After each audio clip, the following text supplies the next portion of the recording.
Part 5 of Fate and Flame.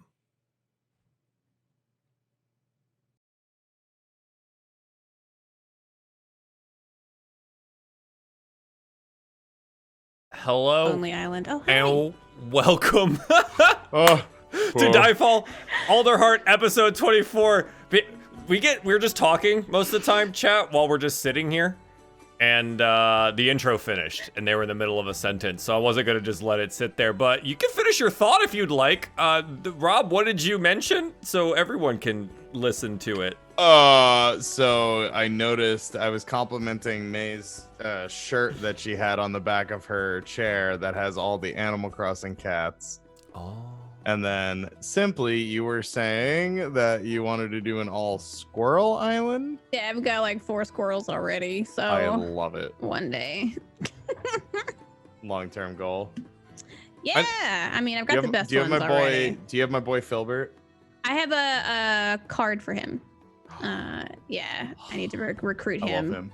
Yeah, but I've got Hazel and Tasha and Marshall and Nibbles and the Filbert card, and then hopefully I can get a jock type. So. Did you guys dive back into the game again? Like, did the burnout subside at all? I did. Yeah. Not a little quite bit. Yet. Not quite Okay. yet. I'm excited about the summer stuff, but I'm just kind of there's the already a summer lot going stuff on. So brought me back in, but like I skipped half of wedding season. I just didn't care yet, and then suddenly I had inspiration again, and I've like redone all of my beaches on my town and everything. Yeah. Cool. Well, simply you're playing a very similar game right now that came out. Please talk to me about Ooblets.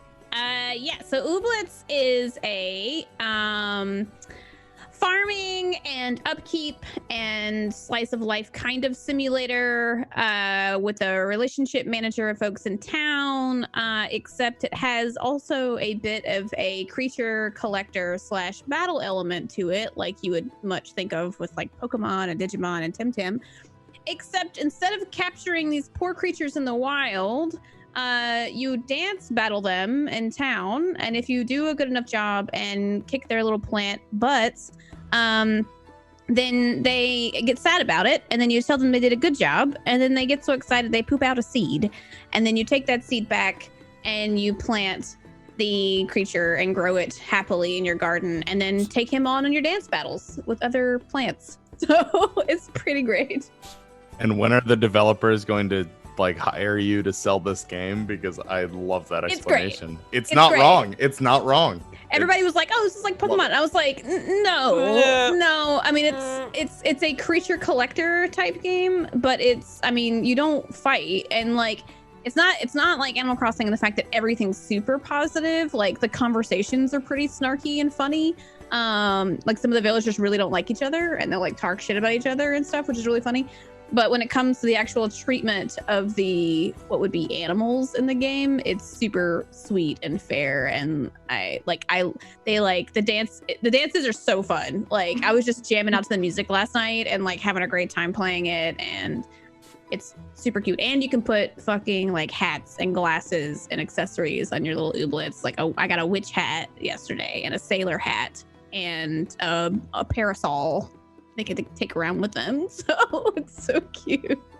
Have you found anyone as cute as Sidekey yet? Because Sidekey is still, I think, one of the cutest little robot boys, right? Yeah, Sidekey's great. I do have to say there is a mushroom called a fleeble in the game, and it's just a red cap mushroom. But the way it looks is like red cap mushroom head, skinny body, and then she got some thickness and then tiny little legs, and it's so cute because their little dance moves are just like wiggle the little thickness and then turn around. I'm in love with them, so very happy. Can 10 out of 10 confirm that I played it for another like 4 hours yesterday after I got off stream. Yeah. Oh my god. Because I did catch the a lot of it actually. I was working on some stuff, and so I got to see most of the stream. But Yeah. you bought a giant couch, and I didn't realize that your house had zero The house furniture is so otherwise. Tiny. Yeah. So you have a cot, I have a a cot. stove on the floor, Yeah. and then this big ass couch. Yeah. Yeah. You can't even sit on those. So I hope they implement that. Yeah, but. Yeah, it's definitely still early access. So if you guys end up buying it, I've seen typo errors. I've definitely seen clipping errors and stuff in the game. So report it, let them know. But the development team's like originally it was 2 people. Like originally it was a couple, I believe, and then I think it might have expanded a little bit further once they started getting more traction. And it's been in the works for like 4 years, and they even got some like flack about how long it was taking them a while ago, and they pretty much fought back and was like, we want to make a good game. So yeah, and there's only 2 of us, so you guys have to be patient. We're not gonna just put stuff out there that's not gonna be good. So I was like, big respect for that, and been excited about seeing it. So it's good. It's definitely good. And if you buy it on Epic, I think it's already 20% off. And then if you haven't bought anything in a while off Epic, there's like a $10 coupon. Mind you, I've been boycotting Epic for like 4 months now because they wiped my Outer Worlds play, and this is the only thing. No. This is the only thing that's like let me come back to I'm like, okay, I'll come back for this game, but like everything else can just go away. So wow. Yeah. I do like how they've just revolutionized the yes and no things, the prompts in the game. Yeah and no. To yeah and no. Yeah. And I love it so much because that's what I say. Because it's so good. It's definitely like it's so like relatable, but within its own characteristics as to like the language and like what people talk about and stuff. Like there's one friend you'll make, and she makes potions, and I went to go pick up that potion towards the end of the stream yesterday, and it said something like, this is the potion that makes it easier to talk about but not be as stressed about existential crisis. And like I was like, oh my god, feels like I've got my glass of that. I'll right there. take 20. Yeah, I've got one of those glasses right here. It's fantastic. So do they address the potential implications for growing these plant creatures? Is vegetarianism just as bad as like being a meat eater in the game, or is like because they're tiny, they're actual plant creatures? The only like you eat. Like if you want to eat plants in the game, but you also cook, but it's like they're not. I mean, they're not just plants. They just grow like plants if you decide to get their seeds and grow them. There's also like robot types, but they're not like even like types like Pokemon. It's just they all come with their own like style of dance moves, and those dance moves are like whether it earns you points to win or whether you're like doing some stunning moves that stun other people or like whatever. And that's their types, is like how defensive and or offensive their dance moves are, if there's a way to. But yeah, there's no implications of like meat eating versus vegetarianism or whatnot. There's a coffee shop. With coffee and espresso is the espresso drink. Ah, good, yes. Yeah. I was like, Very nice. Very nice. Well, that's Ooblets, Yeah. chat. If you didn't catch that at the beginning, it's adorable. The run animation alone must have taken them forever, and it's hilarious, and the physics of it are amazing. Just buy it for that, and then the dance moves and the tiny little creatures come second. But yeah. But Rob also played a new game last night, Rob. Tell me about your new game. I got to watch you play that too. I did. It was called Neon Abyss, and it was published by Team 17, and I love Team 17, and I was not disappointed. Yeah, it's like it's another like roguelike, kind of like Enter the Gungeon, Binding of Isaac, that sort of thing. Very much like I was getting aesthetically Gungeon, but like mechanically Isaac from it. Like if you've ever played Binding of Isaac, every floor ends in like a boss fight, and there's like a short little cutscene introducing the boss, and then it's that. Like that is exactly that structure, right down to the way that like if you're full on health, the hearts kind of move away from you when you try to pick them up, like to sort of indicate that. Like it's very like a lot of the feel of it. Whereas I know Isaac is top down and this one was side scrolly, but like it felt familiar to me. So like I kind of understood it as I was going along. And then what this game does really well, I think, is it breaks up mechanics that are all either present at the beginning of things. Like, I've only really played a few roguelikes. So, like, Binding of Isaac, there's things that you kind of figure out as you go. Like, oh, there's certain rocks that, like, have a gold chunk in them or whatever. I've never noticed that before. Like, let me bomb that. Oh, it's got money in it. That's neat.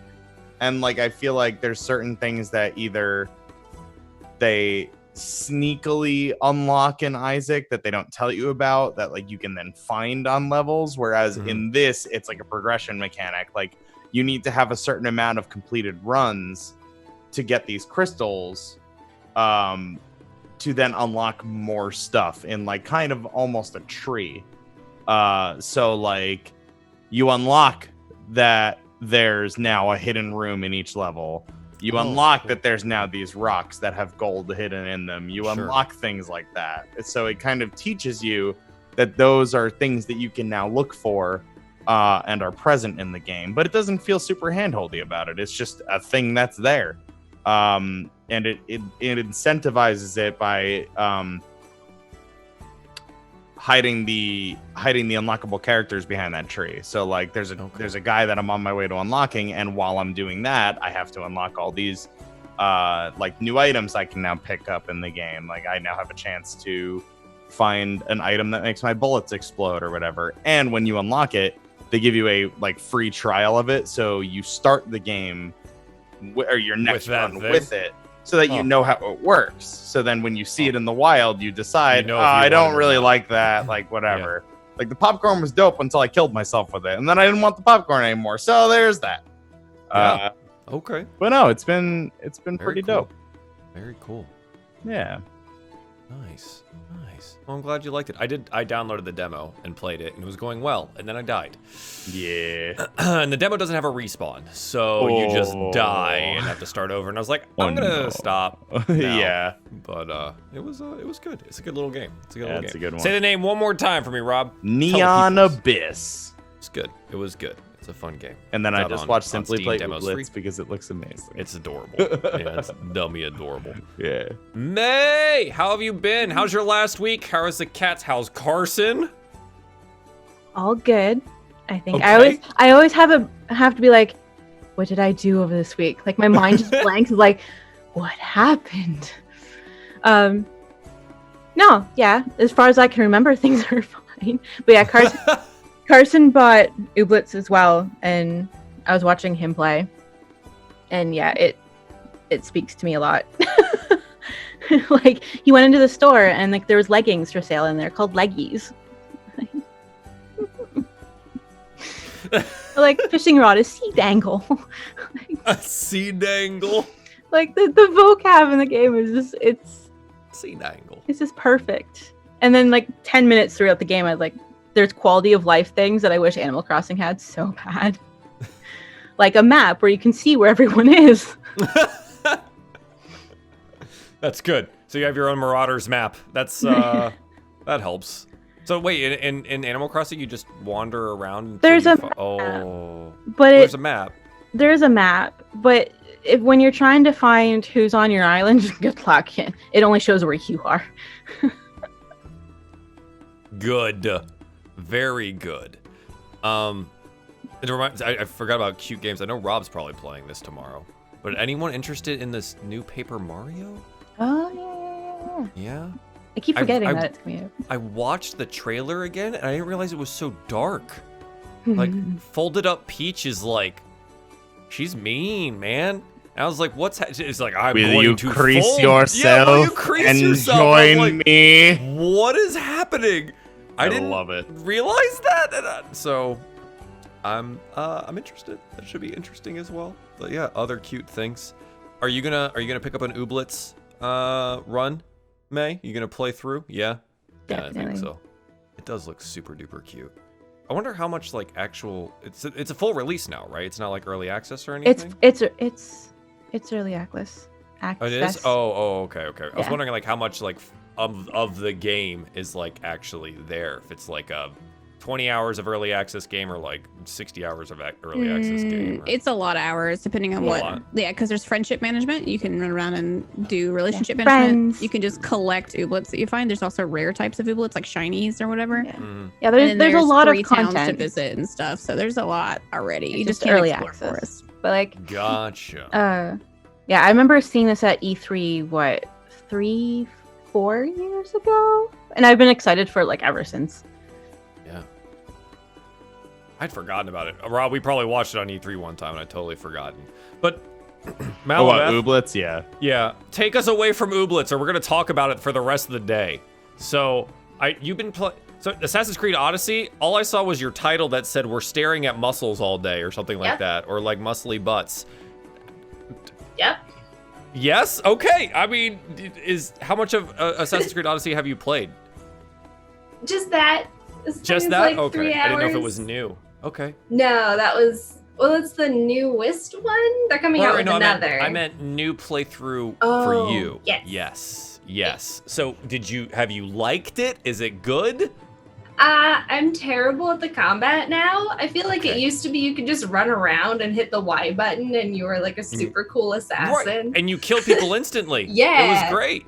Yeah, And- apparently they have like health bars and stuff now, and you have to actually like Yeah. fight them, and it's I don't want to fight people. I just want to look super cool. yeah, I don't know. They were showing off the newest one at the Ubi Direct. I don't know what else to call them except for the like directs, their presentations or whatever, and like the boss battle. If you wanted to assassinate someone in the older games, you just went and assassinated them and they died in one hit, and that was it. That was the whole thing. But in this one, they had like multiple boss battles with them. They had health bars and like I don't know, man. I don't know. They're like throwing axes into people and it doesn't kill them. Like The it combat's takes away neat. some of the like the yeah. Okay, I do miss just jumping down on the person though, right? You And go then they across die. the roofs, you jump on them, and then you run away, and then Yeah. hide in a pile. And you hide in leaves. plain sight for a while, and then Just that's sit there for 10 minutes. yeah. It's I great. like that gameplay, It's Luke. That's gameplay. good. Yeah, that's game. I don't need all this like Dark Souls combat nonsense in my Assassin's Creed game. Ugh, unbelievable. Though to be fair, the next one's Vikings, and I'm probably gonna get it. It'll be the first one I've picked up since the second one because Vikings.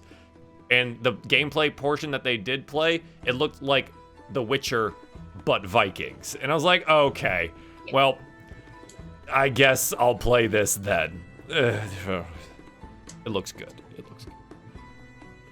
They know how to get you. All the muscle talk has me thinking about folks building PCs, huh? Yeah, you saw that video earlier, huh? Henry Cavill is a man, a large beef platter He's a good that man. I would love to have presented in front of me in any given day. Good man. Yeah, That's good what we man. need. Good PC loving man. For me, I was like, wow, Love to that see tower has to be massive because the tower is this big and his It's arms like- are this big. And I was like, Jesus Christ. Yeah, he picked up that GPU and it was as long as his arm, and I was like, oh my god. It's like, this man's giant. That's not. Oh god. I was happy. I was happy that it fit inside the case because when he picked up the GPU, I was scared for a moment. I was like, that is the biggest thing I've ever seen. It was good. There were some really great camera angles in that one. Yeah. Yeah. If you haven't seen it, just go onto Twitter. Yeah. It's all over the heckin' place right I now. just saw a You'll- tweet where somebody photoshopped fine. in ooblets in the last frame, like that he was putting all that together so he could play ooblets. So I was just like, yes. This is good. All right. On that note, do you guys want to play some Dungeons and Dragons? You want to be little forest animal creatures and running around, and you're level 5 now. Congratulations, you're level 5. We are now in officially part 5 of the Humblewood adventure, the last part of this adventure. Let's do a little roll for recap. So for those of you guys that don't know, I'm a terrible, awful DM, and I make my players roll a 1d20 at the top of the show to see who has to recap last week's episode. So it looks like Eli has a 4, Pez has a 4, Dagonet has a 6, and Lucky has a 2. I really, really hope for your guys' sake there is no combat today, because we are just kicking it off just right. I rolled a 4. All right, Eli and Malaveth. And Pez. Pez, pick a number 1 or 2. 2? All right, Eli, roll me a 1d2. Oh yeah, these are great rolls. The curse of Roll20 continues, it seems. Pez, 2. That's it. It looks like Pez is recapping last week's episode. What happened last week, Pez? If I know. Big ol' shrug. Was I there? What do we do? So we started off, and there was that big old bone monster that was made out of a bunch of birds, like probably at least 2 billion birds, and we fought it, and it was super easy. We had no problems. Very, very good rolls the whole time. Absolutely no issues. We hardly even noticed it was there. Everybody did so good. We almost died. And then the bird guy, the Corvum dude ran away. But then Lucky, and all of Lucky's brilliance, was like, hey, maybe you send a message, and we convinced him to come on back, and lying is great. We should lie more often. It works out really good. And the Corvum came back and was like, oh no, it wasn't supposed to kill everybody, but we weren't dead because we're so good at this. And we got him. Got the Corvum. And then the Corvum was like, oh no. And then Oh no. Oh no. We're very good. Oh! Yes. Obnoxious owl librarian, Mordain. Freed him. I don't know if that was good or bad, because he's not super fun, but he's out now, and that's just a thing that happened. We took the Corvum to the dean. Eli did a whole speech. It was great. Don't exactly remember what was said, but it's very powerful and great. And then the dean was like, "Oh, y'all are right about something. I don't know. The Corvum." He was like, "Yeah, we're gonna go do some research." So they're doing research. I love this show so much. Okay, Pez, wonderful recap. Let's chalk it up to Pez and the horror of everyone almost dying due to a giant bone creature called a cobblefright that our former enemy, new friend, Oddwald Ebonheart, the Corvum Necromancer, put together to attempt to battle the aspect of fire that is now rampaging around the Scorched Grove. Oddwald had no idea that the actual size of this creature, the aspect itself, was about the size of a volcano / mountain thing, and his cobblefright would have likely just been stomped, and it would have all been over rather quickly. But the party was able to dispatch said necromantic creature with some bruises, some batteredness, some life force literally sucked from their bodies, and near-death experiences abounding. Oddwald felt really bad, essentially. He came to his senses about the horrible things that were happening. He did not intend for anyone to come to any harm. He was trying to right the wrongs of his mistakes, because apparently he was instrumental in freeing the aspect of fire from its prison out in the grove. Confronted with this, the dean has placed these magical manacles on Oddwald. Oddwald is now no longer able to conduct any forms of magic while so imprisoned. But Oddwald has requested to assist the party in any way, shape, and form possible. He did not realize that they were so strong that they were able to defeat his cobblefright, and they have brought new knowledge that the aspect is rather large. It's a big problem. Mordain Swiftgale was saved and restored to this temporal existence from wherever the necromantic magics had taken him. But he seems a little loopy, and he's probably going to need a little bit of time to recover. We'll see if he remembers anything that happened at all. Oddwald Ebonheart has been given the run of the library and as many resources as he needs to figure out how to stop the aspect. The dean is finally fully on board after an Oscar-winning performance from Eli convincing everyone involved that they need to take this shit more seriously because everything's about to burn the heck down. He did a great job with it. They are so convinced, and so this is where we find ourselves. The party recovering after a long couple days of book reading, skeleton fighting, and soul losing days. You all awake, and I think for this next section here, you've recovered. We have hit level 5. We rolled HP last session and talked about some of the different abilities that come along with being level 5 for the party. The next couple days, I believe, are spent in however you guys would like to spend it while Oddwald and company, a couple professors, and some upper-level students are doing a lot of research into figuring out if there's any tells on how to defeat the aspect. You're welcome to have the run of the avium. If there's anything that you want to accomplish while you're still here, now is the time. There are a couple of beats that we will hit. The dean does want to meet with you. Oddwald and the dean will meet with you eventually, but over the next couple of days, you have the run of the avium. If you would like to replace a spell of yours, maybe learn a new skill in alchemy, herbalism, or healing of some kind, you are welcome to do so. So, who would like to do something here in the avium?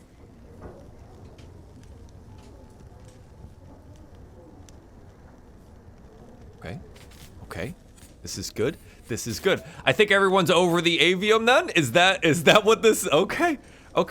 We had a brief pre-discussion. Did anyone want to become proficient with an herbalism or medicine kit? That is something that is possible by being trained at the avium.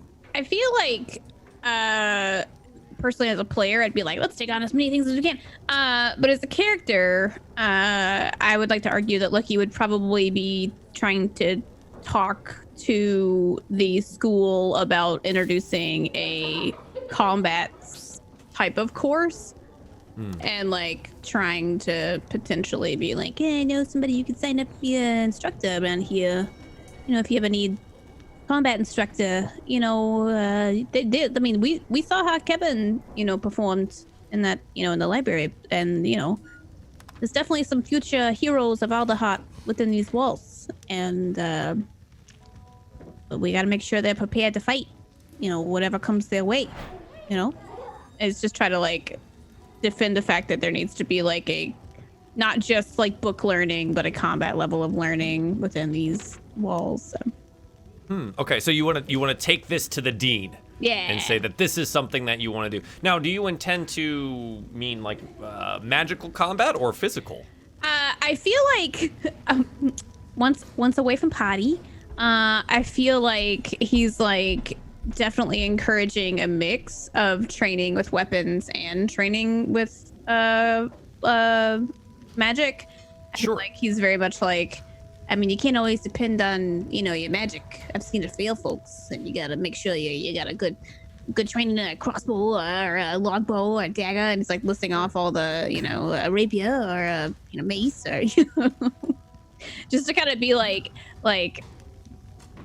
we don't want to just lean on this, you guys, because I don't think we've seen any sort of like, other than training how spells work. We've only seen Kevin perform, so I don't, you know. Yeah, you're not really sure how everyone else conducts themselves. You could potentially assume that the professors, being higher level magic, that they have capability for such, but maybe not practice in those kinds of arts. Yeah. But the dean, you are a hero of Humblewood, and now the avium itself, right? Like you've done a lot of good work here. They take your word absolutely, essentially. And he's like, yes, I do see the benefit of having some kind of maybe physical training. So because that could help us with our magics as well. If you become more hearty, you're able to handle much stronger magics. Yes, I can see how this assisted us. We do have a contingent of the Perch Guard here. I wonder if Captain Jace would be willing to train some of the students in a more physical education. Yeah, I mean, it's definitely true, the fact that you can't just stand there and cast spells whenever you're fighting in the real world if a fight comes around, and we've come across quite a few things in the woods that's terrifying right now. And if you just stand there and try to cast and, if you don't know any defensive mechanisms or close quarters combat or, stuff that's gonna save you behind, other than when you've exhausted your ideas of what spells to use, if you know. So definitely, I definitely think that would be smart to do within these walls. That's all I'm saying. Lucky has now advocated for a contingent of well-trained students with knives, and so now they're gonna all get knife training. No, Soon he I'll definitely have a takes it bandit to heart. army of my own. No. Yes, and they know magic. That sounds really dangerous. That could be. We saw how Shyla, the one magic user bandit, did to you guys. It could be pretty awful if Kevin became a bandit lord. He's got a lot of really cool fire spells. I love it. I think they definitely take that to heart. And Captain Jace, the resident Perch Guard captain there at the Avium, will be convinced to teach a nice little wizard PE class. We'll see what that amounts to, but yeah, absolutely, that's a great suggestion. Considering how bored the guards probably are around here, he's just finally, God. Oh, yeah. The Avium is like this impregnable magical fortress, and you can't get in without a badge. And you can't have a badge unless you're inside. There's no, it's great stuff. Okay, cool. Yeah, Lucky's got a great suggestion for them. Is there anything else Lucky wants to accomplish while there? No? Okay, so you take some downtime, you take some rest, and it would take a couple of days to really restore the max HP damage that you guys had ended up taking from this. The Cobble Fright is no small beast, and it really did a large amount of hurt for you guys. So the next couple of days would be some really slow moving around. Maybe, leaning on a quarterstaff or something like that, or casually against a wall when you get a little, winded. It's tough. Necromantic magic is no joke, and you're slowly recovering. Okay, so Lucky does that. What does Dagonet do with the little bit of downtime that they have here? It's a couple days. Well, I imagine he's probably one of the slower ones to recover from the necromantic energy. You almost died. So yeah. He moves a little on the awkward side at the best of days. I imagine he would just kind of be, if there's some nice quiet gardens not too high up in the spinny things, that he would kind of just taking a breather, carving out, whittling some figurines, just finally taking a moment to breathe. Mm-hmm. Yeah. So you take this downtime for what it is. You take it as downtime. Maybe you walk amongst the magically planted trees of one of the domes from up above. You actually get to enjoy it this time rather than answering a midnight missive about missing pages in research of books that you couldn't care less about. Yeah, you find a little bit of enjoyment there, and the students are always very interested. I assume you're wandering around in your full set of armor still. Are you nervous about being attacked still? He might not have the helm on, but he's got the plate on. But the plate is on, yeah. And that obviously draws a lot of attention from the students, and it clearly marks you out as someone different from them or a professor or anything else. And word definitely travels around of the heroes of Alderheart not only doing research here, but potentially saving students' lives. About an ex-professor that had come back and summoned some kind of necromantic creature, and how the heroes dispatched of it and saved everyone without anyone else knowing. Yeah, it's a big deal, and it's the best rumor that these students have had to talk about in a long time. So yeah, so you enjoy some of your days down. It's good.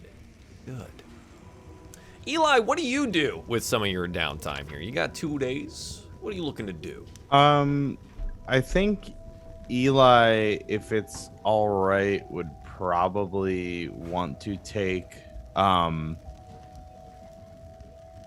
more vested interest in the research that the now basically like Legion of Mages is doing.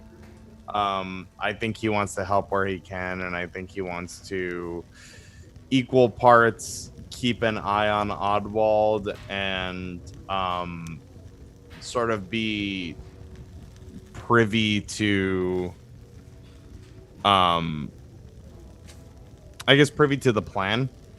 Sure, you want to know where the investigation is going. You want to know what information is being found and essentially what it's going to be ended up required of you and your friends, right? Yeah. So you want to stay abreast of that whole situation. Yeah, absolutely. How involved do you want to be? Do you want to help them find these things, or you just want to be like the manager in the boardroom that gets the whiteboard rundown about what they've found? No, I think he wants to actively be like participating in the research and sort of any sort of like planning to be done. I think that he wants an active role in that. You know, he, despite the party having gotten bodied by a freaking volcano, the party are, to my knowledge, the only people here that know what to expect, essentially, and can kind of describe things. And I think as this is all coming up to something that he remembered in the confrontation in the dean's office was the conjuration magics surrounding the bats, where they were drawn to that orb and everything. Yeah. I think he does his best to recount everything they experienced and sort of just describe really just what they saw in the grove. Yeah, so trying to help direct these old pieces of knowledge that talk about this aspect, its imprisonment, the magics utilized there, the conjurations, the circles of power that were involved, and your present experience with that, and how those two things compare, whether or not the magic is leaking out faster than we're potentially ready for, or anything of that nature. Mm-hmm. Now you have a good amount of information through the missing pages handout there, and we'll take a look at that. There is a calculation essentially that Oddwald was working on to find the location of a conjuration circle within the grove. There's a ton of research on energy reading, topography, ley lines, other academic stuff, but your mention and you bringing up these essentially bubbles of magic that have kind of coalesced with the bats and the ember bats and the other magical fire creatures and what it's causing there. I think your descriptions help them figure out the last portions of that actual calculation. Mm-hmm. So eventually, over those next couple of days, you assist them in figuring out where this conjuration circle was that was to seal away anything as massive as the aspect of fire. So you now have a map showing where the old conjuration circle is. Dope. Now, whether or not that will be useful to you is yet to be seen, but you now know that it's a center and a hub of magic.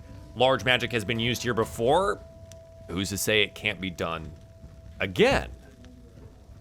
So yeah, you definitely assist with figuring out what the research leads to and how that works. I believe there's probably a little bit of additional information I can add to your missing pages due to that. So I will do so as we continue onwards through the game, and you might have a little bit more insight on some things. Okay. Is there anything else Eli wants to accomplish, or is he dedicated to this task? No, he's solely all business. Yeah. Okay. Sounds good. Perfect. Pez, how do you want to spend your 2 days around the avium? Lots of espresso. Yes, it has made its way to the avium, and it is very popular with the students here. This is a place of academics and severely stressed out students. Caffeine goes hand in hand. So yes, you avail yourself of the wonders of espresso, what else do you do with your time? I'm gonna start writing a song about just our experiences here. There's gonna be a lot of xylophone, you know, for the bones. Yes, perfect. So Yeah. that's a thing. You kind of like a stone xylophone anyways, right? So maybe, do you add any extra stones to create a xylophone effect? You've got laboratories at your disposal here. I mean, if there's just any bones laying around, maybe some dinner bones. Do you want to collect bones from the cobblefright? Ooh, that'd be awesome. But not by myself. I don't want to go down there by myself. Absolutely not. Who would go with Pez to collect bones from the cobblefright? I'm ignoring the morality of it. Yeah, we're not talking about that. We're talking about whether or not you're taking rib bones off this thing. No? None of the party is gonna go with you? Oh, Well, fine. Yeah, Lucky would obviously go with you. I just, you know, sure you guys want to come too?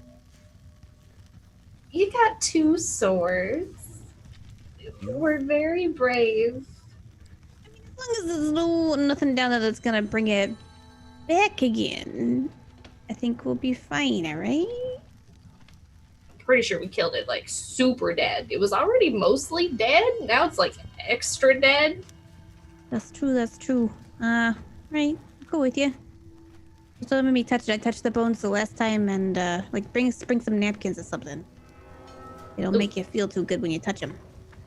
Maybe we'll sanitize them after. Yeah, We can maybe. put them in some boiling water or something. It's true. I don't know if that way. I hope it would work. You know, we'll find a lot of water. Yeah. Alright, I'll go with you. Cool. Thanks, bud. Excellent. So, as you go all the way back down, it is, it's still creepy. It's still a little weird. And you get to the laboratory, and you do know the laboratory hasn't been touched since you guys left. So there's like, all the fires and candles have gone out. So it's very dark down here now. And all of the like bubbling molasses of bones and flesh and whatever have just been left sitting there for a couple days. The place smells awful. Great. Let's make this quicker, right? Get in, get out. Yep. I'm gonna do Yeah. dancing lights too, just to make it not dark in here. Gross. I think we still have those masks that we used for the fire planes. Oh, sure. Yeah. Pass one over to Lucky. Like, put this on. That might help. Yeah. Thanks. You're Alright. smart enough to wear a mask. Perfect. Yeah. Grab some So, bones. yeah, the creature in front of you, where it hasn't been bludgeoned and broken and there's like shards of bone around, what do you grab? And there's now like these empty 4 eye sockets just kind of staring up at you. The light from them has dissipated since the magic is gone. Gross. What bones do you grab? Gross. Was this always this gross? Ooh. Yeah, maybe we're being pretty disgusting. Yeah. Well, we made it super easy. Right, no problem. Okay, grab some bones. Do you want to grab some small bones? I'll grab some medium-sized bones, and then we're just a variety of bones. Yeah, maybe yeah. small, medium, couple large ones. And Maybe going a back to talon. the fight, you know, like he had looked around for cloth or whatnot to try to like work with. He's definitely gonna be picking up some of that spare cloth that he remembered being on some of the back tables and like use that to like. Alright. This better be a nice instrument. Oh, that one's still got some flesh on it. Gross. Alright, what about Ooh. that one? It's about the experience. It's like, do you have a song to sing while we're doing this? Because this doesn't make me feel very good right now. But to do something peppy and fun. Something about cake. Song So about cake. you sing a song about cake. And you know what? It's peppy and fun. It does not make the task at hand any less gruesome, but it is indeed peppy and fun. Cake. Let's You go. grab some bones It's gross. But you now have bones of this creature. You're not super sure whose bones they are. You note that there are likely a conglomeration of random birdfolk bones. Whether or not they're former professors of this place, you're not super sure. Or former students, or Pez is not thinking anyone. about that. Pez, you now have bones to create your bonalophone with. This is gonna sound really cool. It's gonna sound great. It's gonna sound great, Lucky. We're gonna sanitize these, but then it's gonna sound great. He's like just very aggressively making sure he's wiping off his hands afterwards. Sanitizer or something. Great. Before we leave, though, Lucky would like to kind of survey the room to see if there's anything of Lucky's interest within this lab / space. Do you investigate it closely, or are you just observing the area? Just observing around. I mean, if there's like clearly a main desk area where he had been like doing his main studies or writing at or whatever, then yeah, he's mostly gonna look around that deck. Definitely is. Cool. It's in a separate room, even. It's off the where you guys were on the map. It's in the top left corner. There's a separate room where there is a small office. Yeah. Do you want to go? Finding anything of value here is definitely going to take an investigation check. If you're just taking a cursory glance, you're not really going to find anything that you don't already know. Yeah, I didn't know there was like a personal office space attached to this space. So I have a feeling if there's like a nameplate on the door that's like, there's not a nameplate. I'll drag you guys back to the lab. Chat doesn't necessarily need to see this because it doesn't really matter. But Lucky, so you see up here, I dragged your token to this spot. It's in here. Lucky's like, I'm looking here for anything that might be good for your xylophone thing, Bob, if that's all right, while you're still packing those away, all right? I'll be right back. Yeah, okay. I'm just gonna tuck in there and be Roll like, me some investigation, please. if I were a crazy scientist necromancer, where would I keep the goods at? It's a 14. A 14? Okay. Yeah. Okay, cool. So you kind of poke around. You poke around this desk, poke around the area. And dear lords, you found something that's relatively familiar to you. A locked drawer, Lucky. It's a locked drawer. What could do with these? What would you like to do with the locked drawer? Probably the same as before. We'll try to use the lock, even though I don't have any lock picking stuff. So I'm just gonna smash it. Lucky's way of lock picking. He's not gonna miss it, right? It's gonna be fine. And roll me an athletics check. Sweet. I have a feeling he's like, it's like non-smash in his mind. He's just like, is it open? Doesn't open. Right. He's trying to like pull it as hard as he can to get it open. Yeah. It's a 21. That is a natural 20 for your athletics check. There is just really one particular problem with this, and I really don't want to take it away from you because that's a good natural 20. You're talking about an incredibly skilled wizard and necromancer. True. Hey, Pez. Yeah, I gotta ask you a question. Yeah? Did you bring your chime thingamabob ding-dong thing down here? I mean, it's shiny, so yes. Does that thing open drawers, or is it just doors, perhaps? Let me check. A door, a lid, or a lock? Yes! I got a lock I might want to open in here.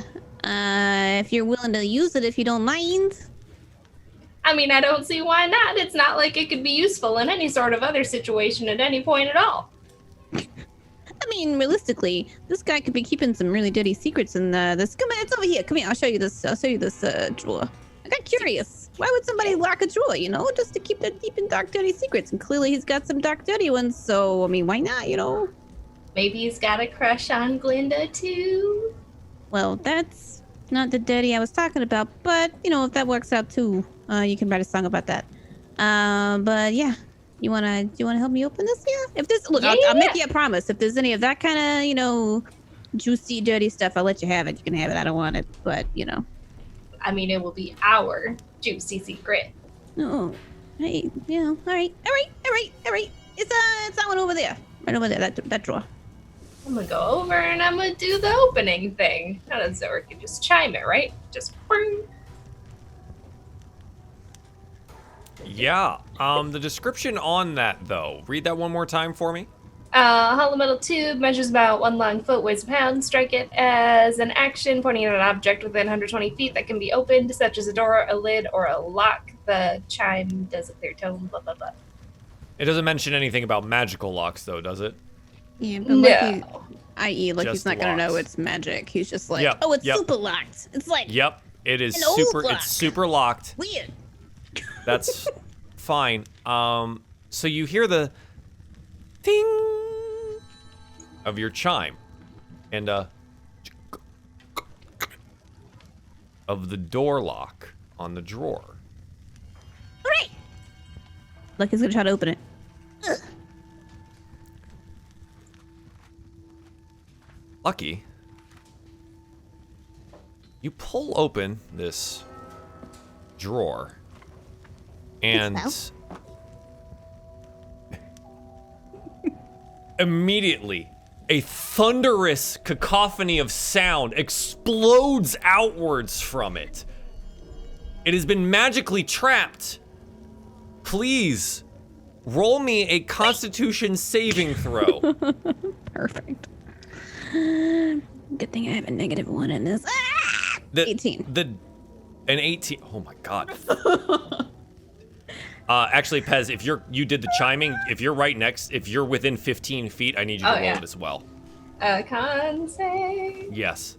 This will be fine. Oh! 18 makes, 19 beats. You. The desk in front of you explodes. You each take 10d10, luckily halved, damage. Okay. 49 halved, so 24 damage. You are thrown backward and slammed into the wall. I'm so glad we leveled up last time, guys. Just saying. Wasn't looking to kill my players today. But that is a really high level trap. What an asshole.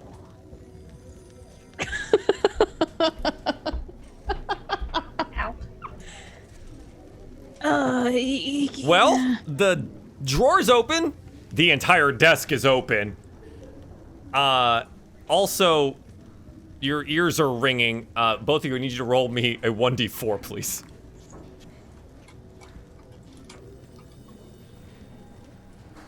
Has 2, lucky 2. Oh, nice. You both beat it, and you both roll the same thing? Wow, that's crazy. That's crazy. You are deaf for the next 2 minutes. Can I roleplay a spell? I feel like, so we just leveled up. Lucky just got a spell he's never had before. In a school of idea of magic he's never used before. And I feel like the immediacy, fright, and then now deafness of what's happening would make him just be like, just kind of happens. Spasms out a spell, First yeah. time, and he's like, what is it? And it's a healing spirit. Okay. Tell me about healing spirit, please. Healing spirit is I call forth a natural spirit to soothe wounded and entangle the spirit. The entangled spirit appears in a space that is a 5-foot cube, and you can see within range. The spirit looks like a transparent beast or fae of your choice, which would probably be a hedge at this point because Eli. And until the spell ends, whenever your creature sees or moves into the space, you restore 1d6 hit point to that creature. No action required. I don't think it's going to cure our deafness, but Correct. It won't cure your deafness, but it can definitely heal you. Yeah. So go ahead. Yeah. You have a minute, so you can use this as many times. I guess. Yeah. What? So what's the beast or fey? What? Lucky is in a panic. What comes out? It looks like Eli. I feel like essentially what's happened is Lucky is like in such a shock and panic that he just is like, my friend who always like heals me. Where is he? It kind of comes out as looking like Eli, and he's just like, Eli, is that you? There's a bit to this though. Eli, when Eli goes and joins Gaspard in the Great Adventure Beyond, what does he look like? His most idealized self. I think he's a little bit thinner. He looks a little bit more like he did during his like bandit days, like the young hotshot, like fast talker that he used to be. Definitely almost has an air of like swashbuckling about him, I feel like. Definitely wearing his bandana. Yeah. For sure. Would this have been the time, like the area of time that Lucky and Eli worked together? I Or think is that so, before yeah. that? Okay. Yeah. The beginning, right? Yeah. The beginning of that relationship. Yeah.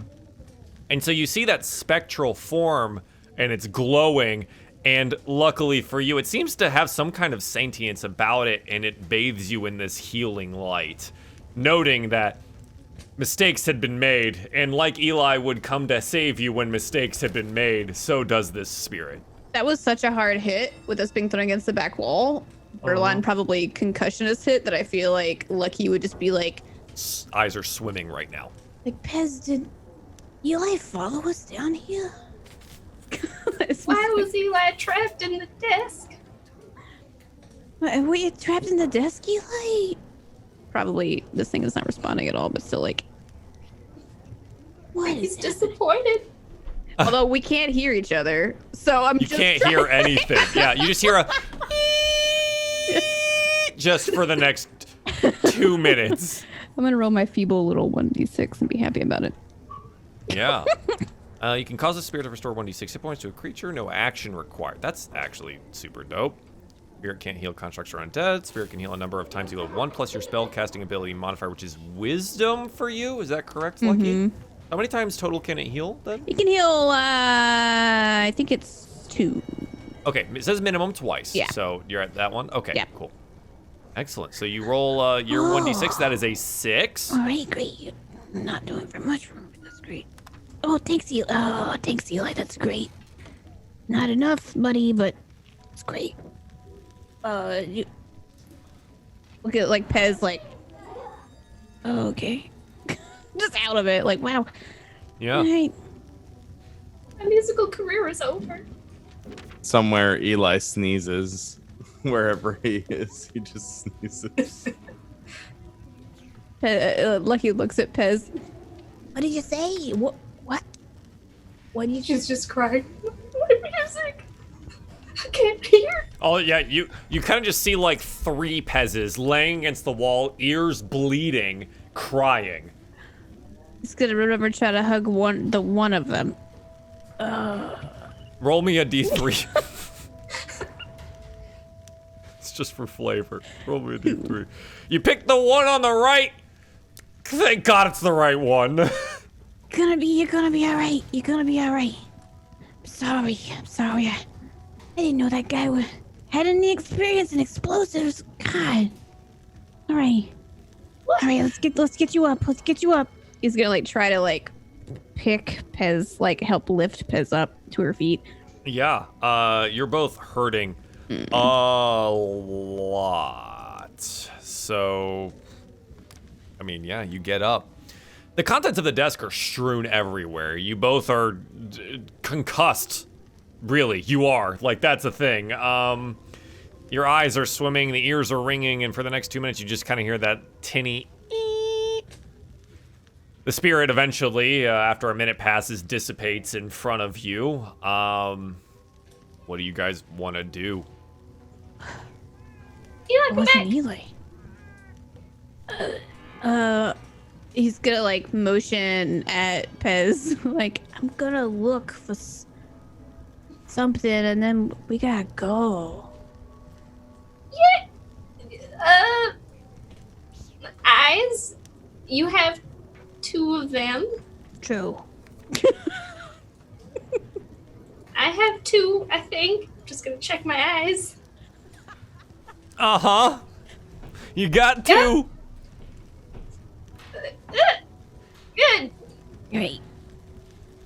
And I feel like with like one hand over his eye, trying to like deter the multiple figures, like, can he see anything that's left in the rubble / explosion that would have been reason for protect within that drawer? The papers are a mess, but there are some items, and they seem to be intact.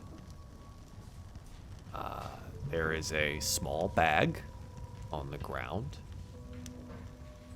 full of something, and there is a small silver chest. Looks rather valuable. Lucky definitely goes to try to pick it up either way. He's like, I was like, I'm gonna get it. All right. Yeah. Hobbles over. Okay. The small bag is made of this kind of silky purple fabric tied with this golden rope.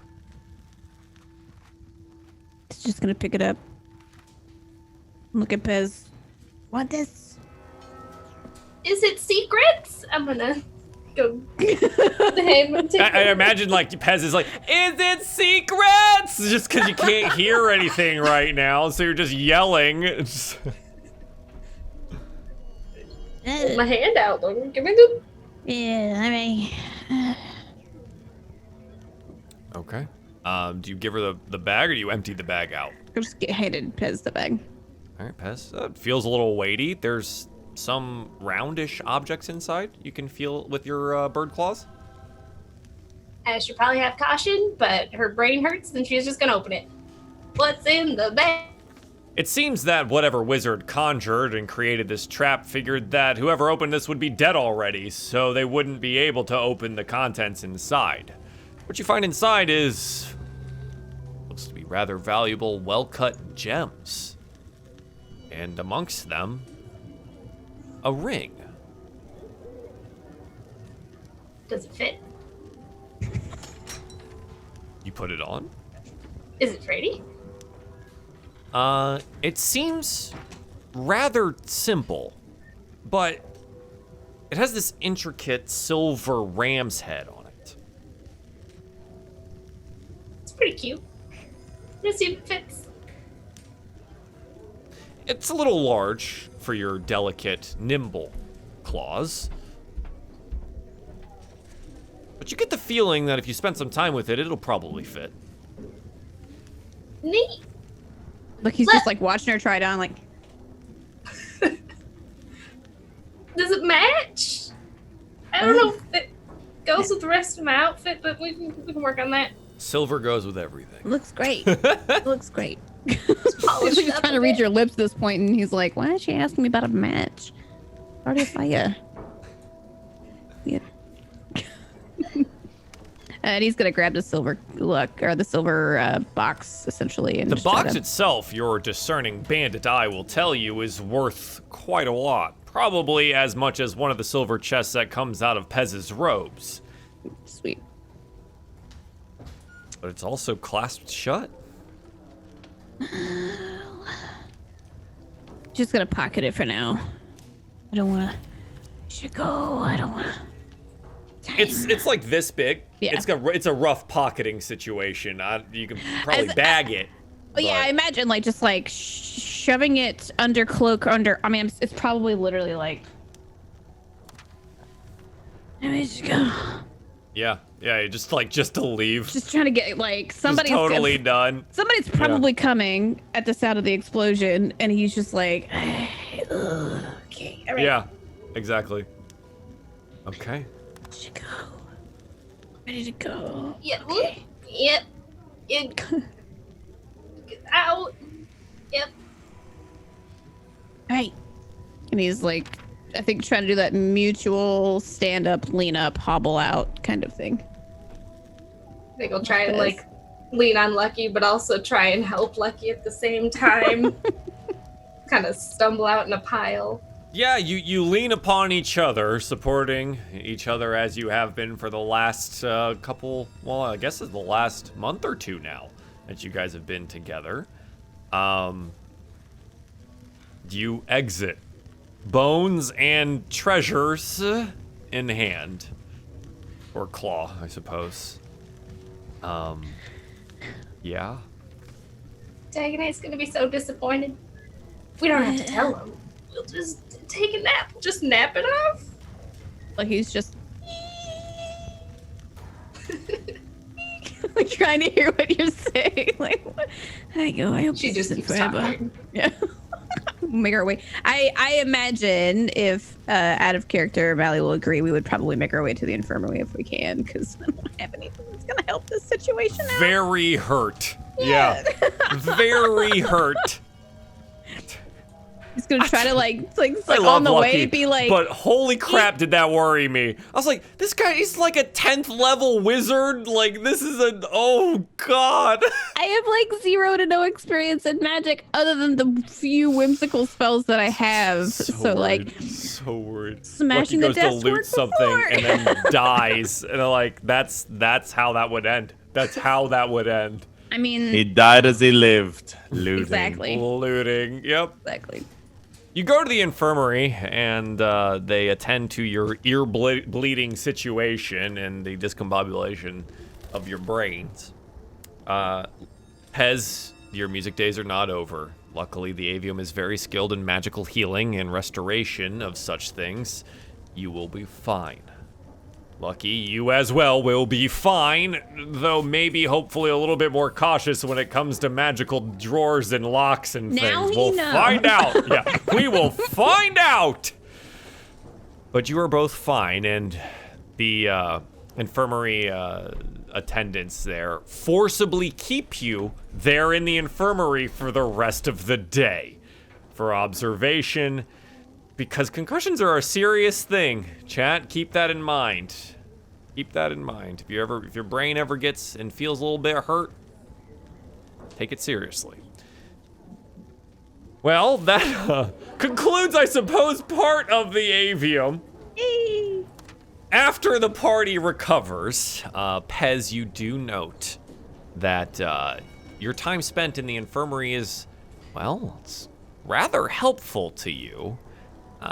You note that this ring seems to have conformed itself to one of your claw digits, and you feel a deeper understanding for what it is.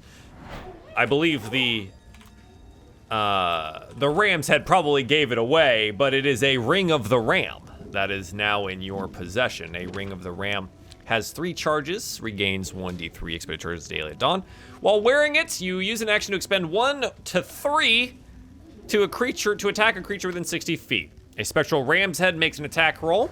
On hit, for each charge you spend, they take 2d10 force damage and are pushed 5 feet away from you.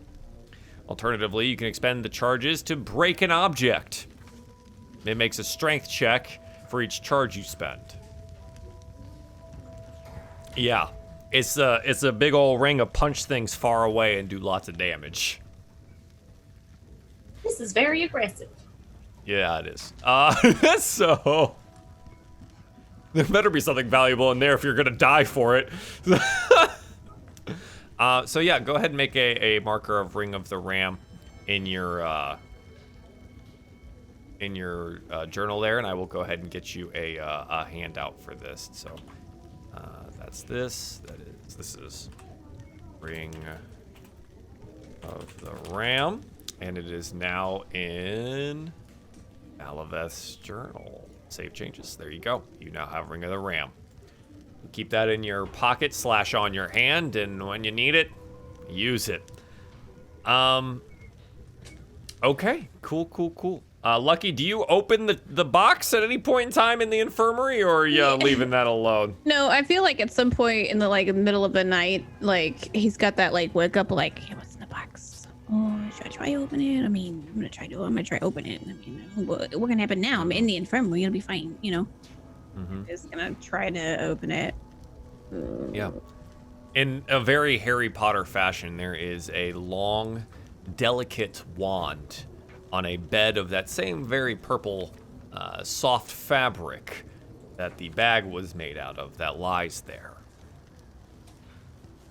He's going to take the wand out, set it aside, and then dig through it looking for gems and or a ring like Pez got, because he's now pissed that he gave her the bag and stuff.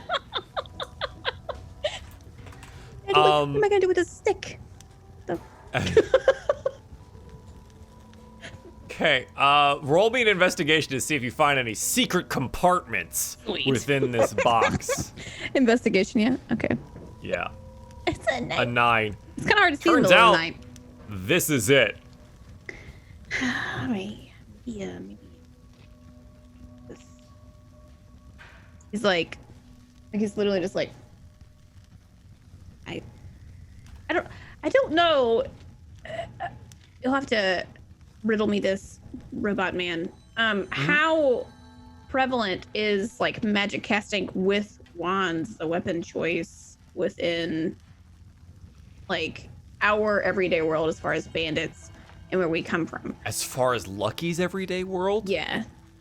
Almost 0. Yeah, because I want to essentially roleplay it as though It's a stick to you, essentially. is it ornately carved or just a twig? Oh, it definitely has ornate carvings on it. You note that it again is very delicately done, and it seems to be made of a very fine wood. When you pick it up, it's rather light, but still seems very sturdy. You can feel the energy on it. Huh. I mean, magic stick thing. I didn't know this is something people collect, but I rate. Right? What you got there? A stick. I imagine Lucky's got his back to Pez. He's just stick.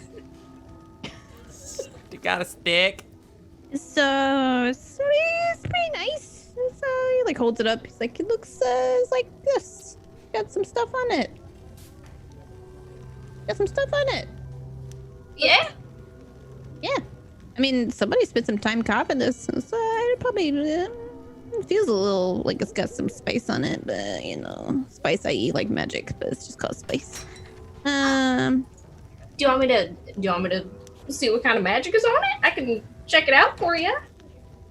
I mean, if you would try, you lean across the beds. Yeah, you lean across, you go, oh, lean over. My ribs are still not ready yet. All right. Okay, Pez, what do you want to do here? Detect magic. Okay, what type of magic is there? Yeah. Sense the presence of magic within 30 feet of you. This is, it glows with magic, but you note that you can't make out the kind. It seems to be a mix of all kinds. Lucky, this is very shiny, and it is all the magics. What do you mean, all the magics?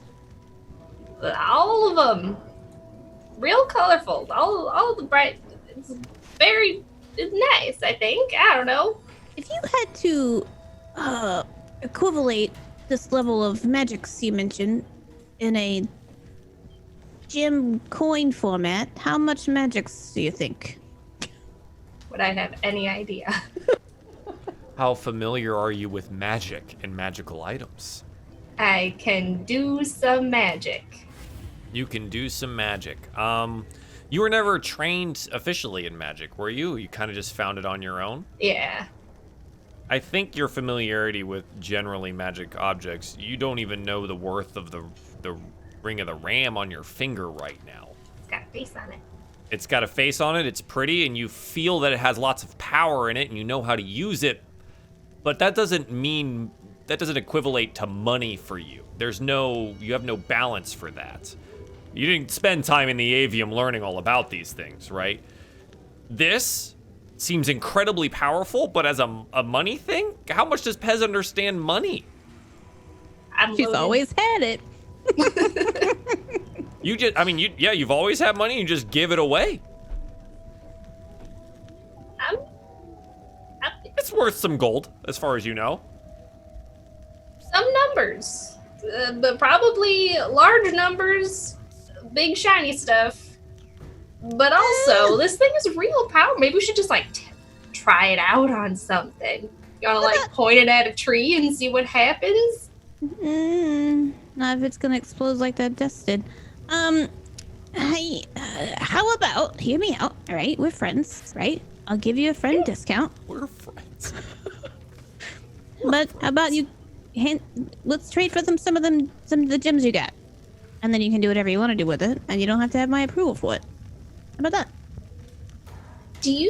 How about consider this? How many gems did I get? Was it 2? Consider this. No, it's actually quite a full bag. You probably have about 10 gems in there. Wow. I was gonna give this ring to Dagonet because I want to finesse things, and Dagonet's really good at, destroying things, and this thing seems good at that. And I feel like they'd just be a good pair, right? But since I was gonna give it away anyway, do you want to trade this ring and maybe a gem or 2 for that there stick? Wait, what do you mean a fancy ring with a ram on it makes you feel like punching things? What do you mean by that? Oh yeah, I didn't tell you anything. I just assume everybody knows all the things that I know. You've been mumbling a lot in your sleep since we've been in the infirmary. I ain't gonna tell you what you've been saying, but Was it fallacious? I'm sorry. It's your secrets sometimes, but it's okay. Mostly comes out to Hulk smash. I don't know why, but it's just crazy like that. So what do you mean by the swing? Basically, I believe if you try and punch a thing, it makes you punch a thing real good, and then there it is, and then you can push stuff, but like better than you could push stuff before, right? And then you can wreck stuff. All right. Real hard. All right. I'll trade you for the ring and a couple gems. I think that'd be a fair trade.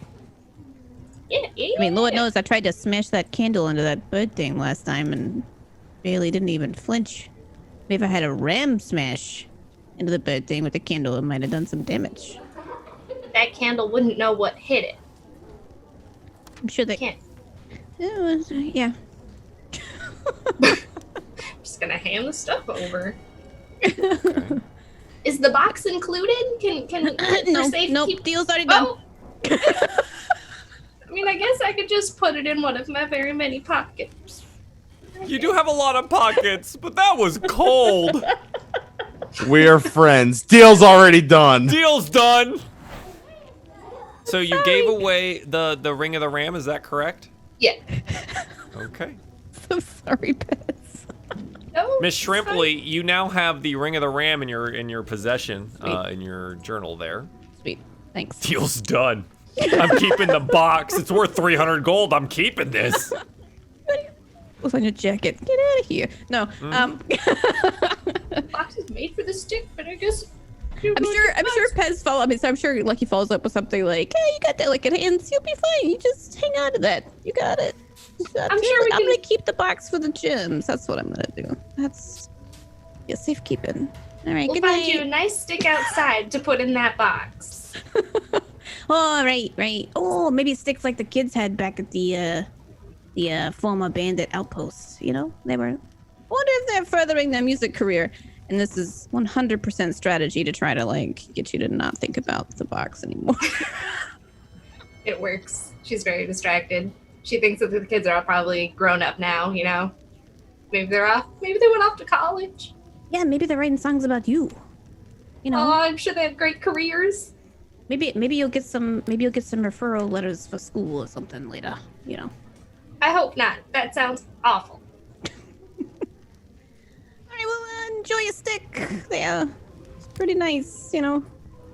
And Lucky like literally like lays uncomfortably with the box and the gems and the ring, like Just cuddled up.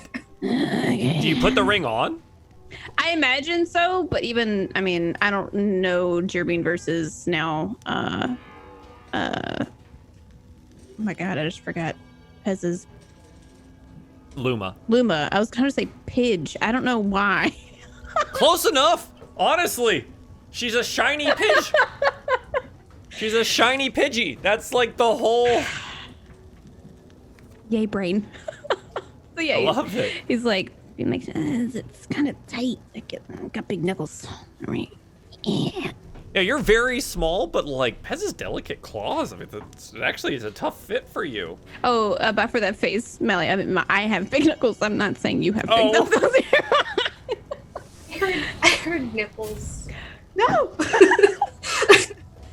I'm sorry. I got confused. This is better. Our concussions have rolled over to our actual heads. It's so We love weird. it. We So love weird. it. Content. So, yeah. So, do you want to attune to the ring? Lucky is essentially what I'm getting after here. Yeah, I mean, he's had the cloak of Elvenkind, so I'm sure he understands the need to actually spend time with it. So You get it. Yeah. Valuable objects that you wear on you tend to take some time to get used to. And you remember how the cloak was too large for you at the beginning, but upon attuning to it, the Cloak of Strict-Kind formed to your body and all the feathers and stuff. It all fits. So you spend some time with it, and you do figure out what Pez meant by punch things very, very hard. Yeah, so you have your own Hulk smash streams as well. Pez, before we go to break, do you spend any time with the wand? I mean, I gotta hold it because she wouldn't give me the box. You gotta hold it, yeah. You get a little bit of a. Do you take like a closer look at it? You really get in there and look at it. Yeah. You note that is a rather long ebony wood inlaid with. Upon closer inspection, in each of the little runic carvings, there's small silver threads running throughout it, and you feel a great weight in it, more than what feels like a small stick should be. But you also feel the power that you saw previously inside of it. And you note that this is a wand of the Warcaster. This is essentially a +1 wand for any spellcaster to utilize. In a bardic world, this has limited amounts of uses, but I like to think that upon some creativity and usage with Pez, we might find a reason for the wand of the Warcaster to be utilized more fully to its potential. Oh, It's one of I those think effects microphones now. yeah, a little bit, but we're gonna find out how you get to utilize that. That brings us to our first break. Little did I know that 2 of our players were almost going to die within the first hour of playtime, but then they got a bunch of magical items from this really powerful wizard's desk, so, tit for tat, I suppose, right?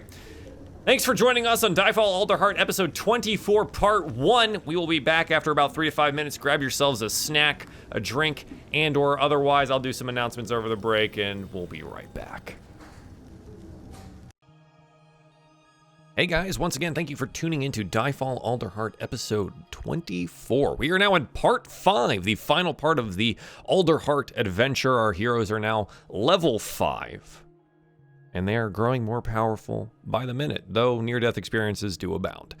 If you would like to get caught up on anything DieFall related or see maybe what you might want to see otherwise, you can head on over to the YouTube channel. That is youtube.com/runawayrobot, and you can find all of our tabletop content there, as well as my dumb face playing variety streaming game things. If you want to catch up in the podcast format, you can head on over to Spotify, iTunes, and or SoundCloud, and typing in DieFall Dungeons & Dragons or just DieFall tends to find our shows, which is fantastic, and I love to see it. If you want to support us there, leaving reviews on any of those things, following any of those things, absolutely helps us out. If you're new to the show tonight, think about following us here on the Twitch channel. You'll know when we go live, when we do this show, and when I'm doing other dumb things on this channel. And I do appreciate that. Announcement-wise, I do want to say that we will be having a second tabletop role-playing show coming to the channel very soon. In August, we will be premiering a Dark Matter game. Dark Matter is Dungeons & Dragons in space. And we'll be playing Conspiracy in the Stars, a space noir, if you will. But I have a couple of spins that I'm going to put onto it, and hopefully you'll find it very, very enjoyable. There'll be some teasers for that coming out within the next couple of weeks. It should be pretty good. Last and certainly not least, if you would like to play a game with me, if you would like to explore the Humblewood experience, you can click the link down below for startplaying.games. That's startplaying.games. Or you can follow this link right here in the chat. And I can be your DM. That's right. You can play a one-shot with me and your friends if you'd like. And you can experience the Humblewood adventure firsthand.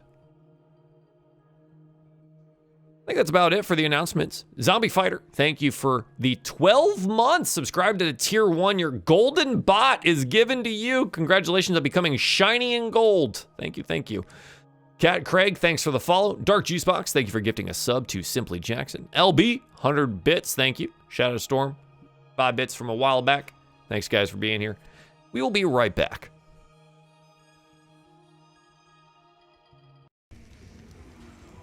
Welcome back to DieFall Alderheart episode 24. We almost have that insurance premium drop. We're getting there. We are in fact getting there. 2 of our players almost died. Didn't expect that on a down day, but hey, you know what? They've got cool magical items, and hopefully that makes up for it. We're spending some downtime at the Avium. After a very long and arduous research process, we're finally moving on. I think this brings us to maybe where the Dean summons the party together on maybe the 3rd day, or something like that.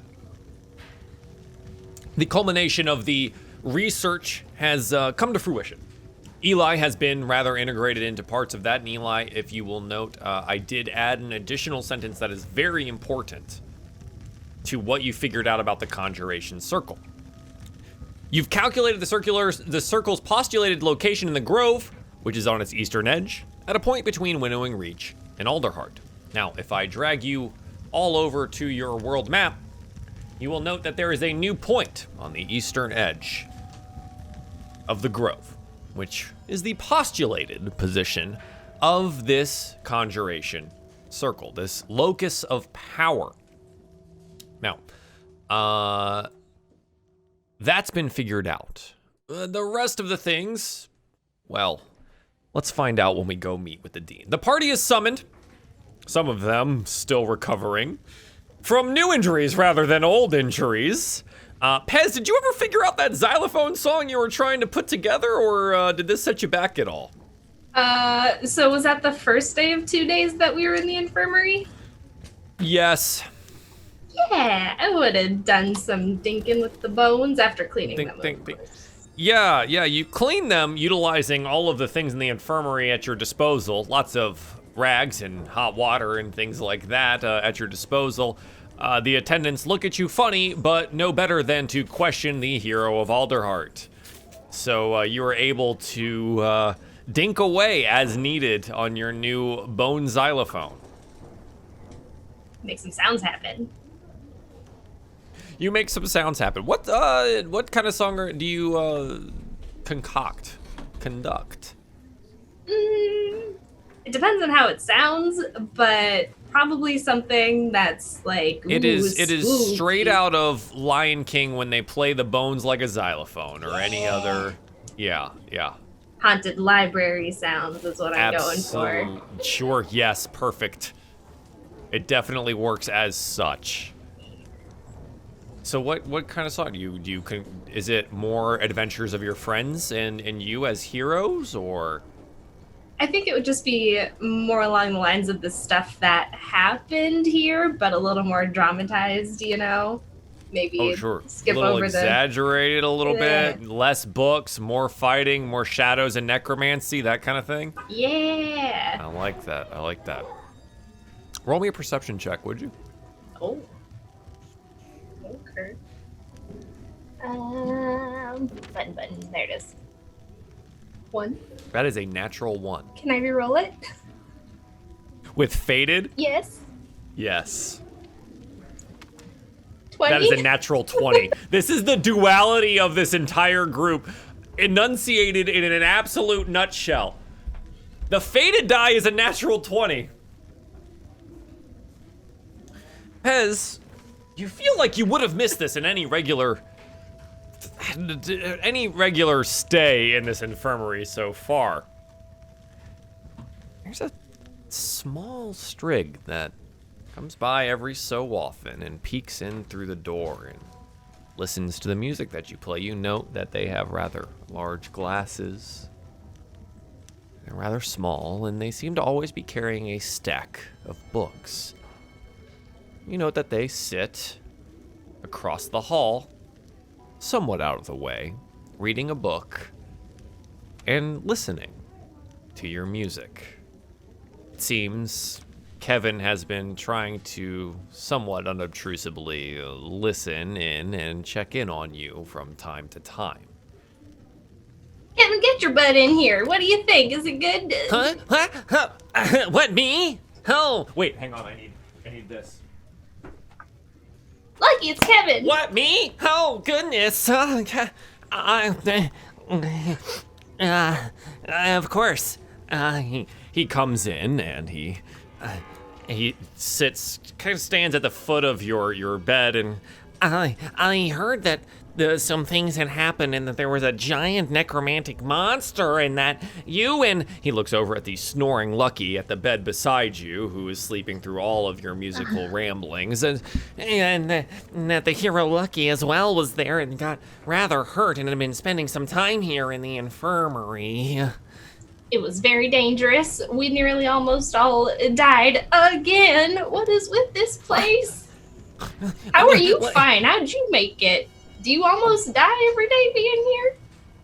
Well, no, I spend a lot of time in my room and with my books and then studying in the libraries around here, as well as practicing my magics. You know, it's rather stressful being a student here at the Avium, and, well, the espresso's been wonderful, honestly. I'm really glad that it finally made its way here. It's making a lot of this stuff way more bearable.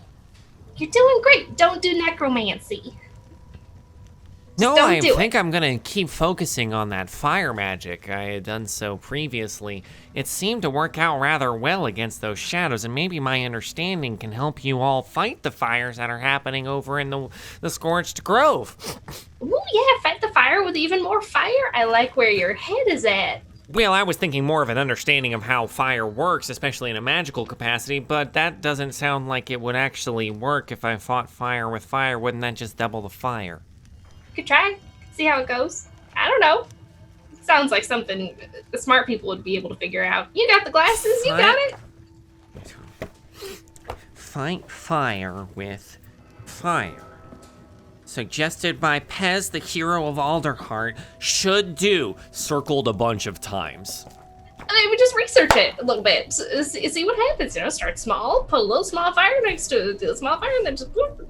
I don't know. Lots of Magic fires. I'll have to find some free space to be able to do so. But how are you? I've been listening to some of your musical renditions. Are those bones? Yeah, we found them. We found them, and I'm making music with them. You're making music with bones? Is that normal for musicians to do?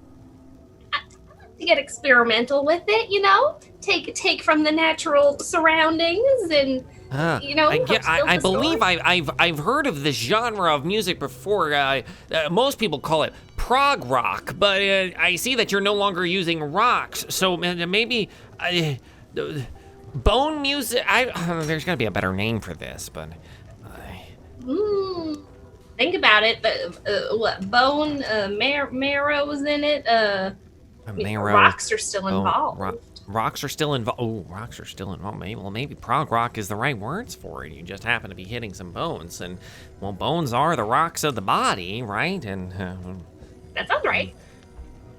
Rob, I just read that. I hate you forever, but this is way too. I'm not gonna use it. Nope. Oh. This could be Pez's suggestion. I am not letting him say this. And then Eli walks in. No. We will keep workshopping this. It'll be great. I gotta try that thing that you mentioned that one time, possibly about like recording the music and then getting it out there to even more people. That is fascinating. You gotta tell me more about that sometime. Oh, all the podcast listeners are gonna miss all of this. There are a bunch of highlighted messages now just saying, say it, say it. Okay. I've got it! Yeah? There are these bands far to the south over at Salter's Port. They're called mariachi bands. Amazing. I think we call it mariachi. Kevin, you cannot be stopped. You are incredible. We're writing this down. Credit to you, man. God damn it, Rob. And full credit to Rob for mariachi. This is now our bone xylophone music genre. Thank you, Twitch chat, for bullying Robo into saying it. God, I was bullied hardcore for this. Benefits of the live show. Cheers. Yes, write that down. Mariachi. This is brilliant. And my play on words is fantastic and wonderful. And Pez, the musical genius, loves it circled 1,000 times. You should circle that some more times. Just to be sure. Circling more times. That's great. So I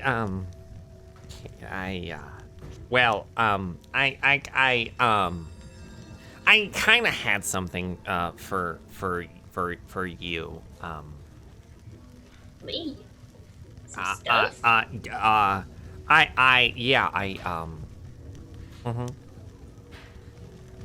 Can I have it? Oh, yeah. Oh, no. Just 1 second. Just. Oh, it's not nail clippings. He tears out 2 pages from the back of his notebook, journal, whatever he seems to be taking notes in, and he gives it to you, and they're pressed together rather tightly, and you can see that there's something kind of like seeping through the edges of it. What is it? Do you open the pages? Or do you ask him? I'm gonna ask him. Just a little something I was working on in my botany class. Can I open it? Is it safe? Yeah. Oh, yeah. I just it's to keep it together. It's rather delicate. I'll be careful. I'm gonna open it very carefully. It is a beautifully pressed and dried flower. It doesn't seem to be of any kind that you recognize, but you note that each of the petals are kind of a bluish purple. The stem itself is rather deep green, and you note that it is somewhat, looks like thorns have been pressed into it, but they seem rather brittle upon the drying process. Kevin, that is so pretty. I'm gonna frame that and hang it. It's beautiful and dangerous, like you. I will try not to stab myself with it. Also, thank you. You note now that he has like a bandage around one of his fingers. Like, yeah, pretty sharp. Kevin, what in the heck? You gotta be careful. Yes, of course. You are a growing boy, and you gotta do your studies and not get stabbed. Especially now that all the students are gonna be carrying knives out here. That's exciting. Yeah, I kind of heard about that. There's a knife class now that the hero Lucky suggested, and should I take that? I mean, absolutely. Knives are great. Well, I'm gonna be honest with you here. You and your friends go on such cool adventures, and I was kind of thinking about maybe going on some of my own. Ooh, that's exciting. I mean, you handled yourself very well, but maybe I don't. Do you want to finish school first, and then see where the winds take you? You know? Do you know how long school here at the Avium lasts? Absolutely not. A decade. Why? It's 10 years. 10 years of magical study, and then most people become professors. And then those professors die here. Oh. And they work here as skeletons for the rest of forever. I don't want to be stuck here. 10 years? I feel stuck here already. It's kind of a lot. How long you been here? About 8 months now. Ah, jeez. Well, I mean, I can't tell you what to do. You know you more than anybody else knows you, you know? But maybe How did give you learn magic? Well, traveling around, and then, I don't know. It's very detailed and super deep story, full of magic and intrigue. There was an incredible goddess that came down from the clouds and was like, Pez, you are super special and the best, and are definitely going to be a super famous musician one day. Here you go. Here's some magic. And then it was great, and then everything was sparkly, and that's how it happened for sure. Wow. I just accidentally set fire to the kitchen one day, and they said I had to go to the Avium. We can So make I up a didn't. better story. Wait, was yours made up? Aren't most super awesome stories made up?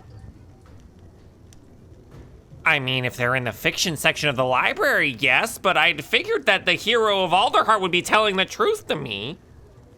Yeah, but the truth is boring, you know?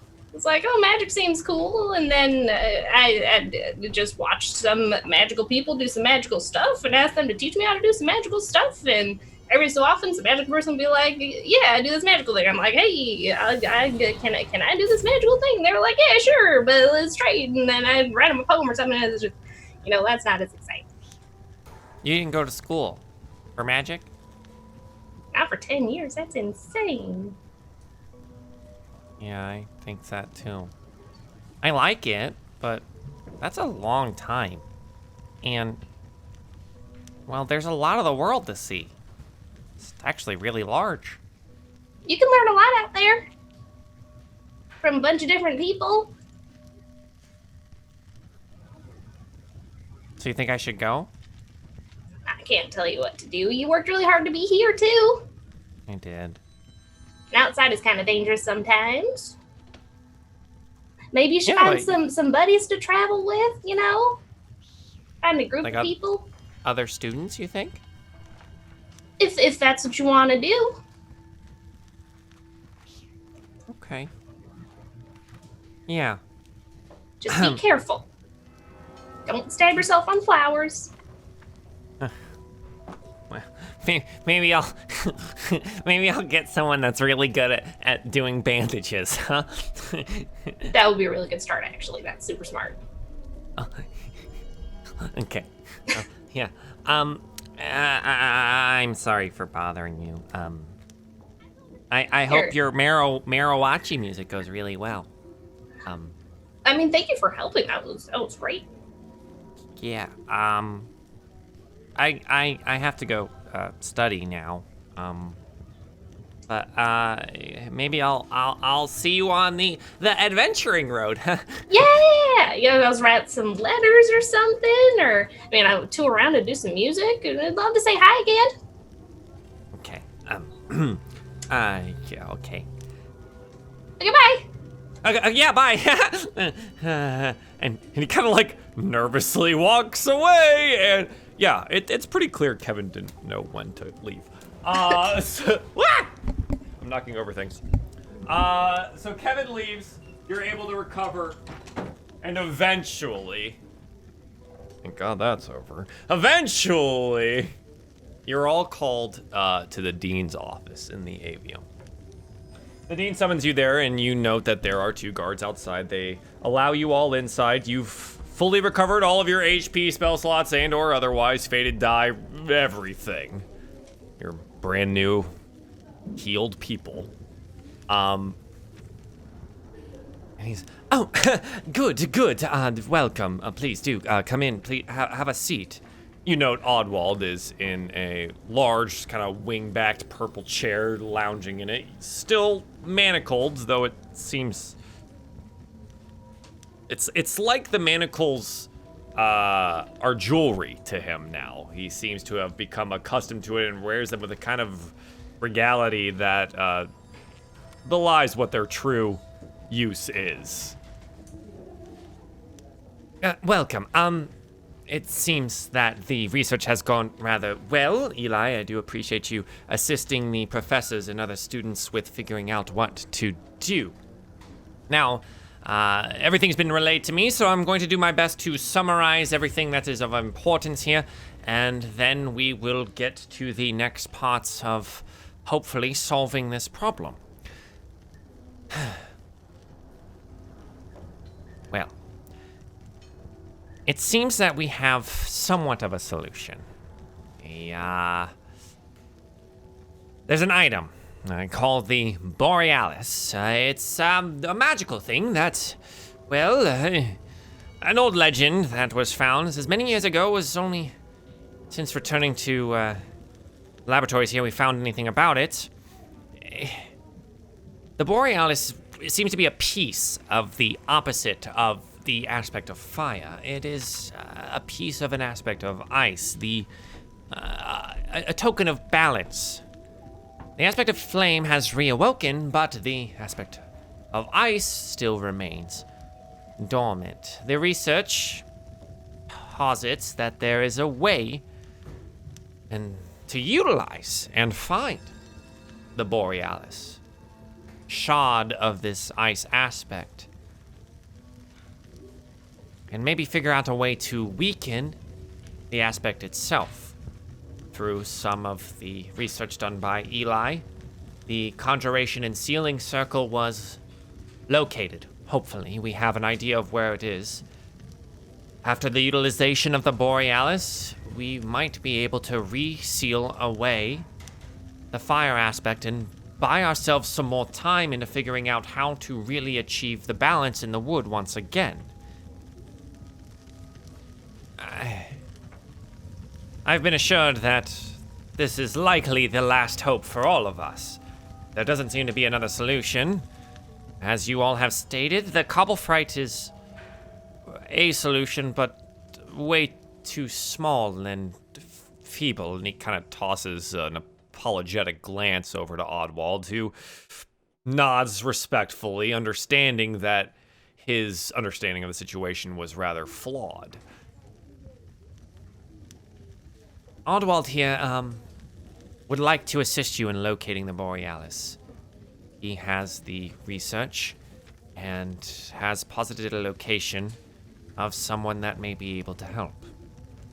Yes. One of my old friends, her name is Susan the Seer. Rather powerful divinator, more so than even the ones here, was on many adventures with me, and I believe if we were to ask her the location of this shard, she would be able to guide us. And then we would hopefully be able to use it. If you will have me, I would like to accompany you back to Alderheart. There has been some communication with the council, and they have signed off on my assistance.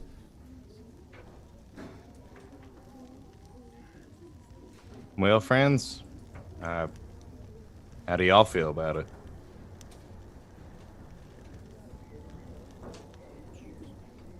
I imagine that you will still have the manacles on when we The dean pipes up. Yes, of course. Yes, that is an absolute stipulation of the contract that we have signed with the council. I wouldn't so worry about this. Now, if you are to come across any dangers, though... He gestures over to Eli. Eli, you do still have the small silver key that would unlock those manacles.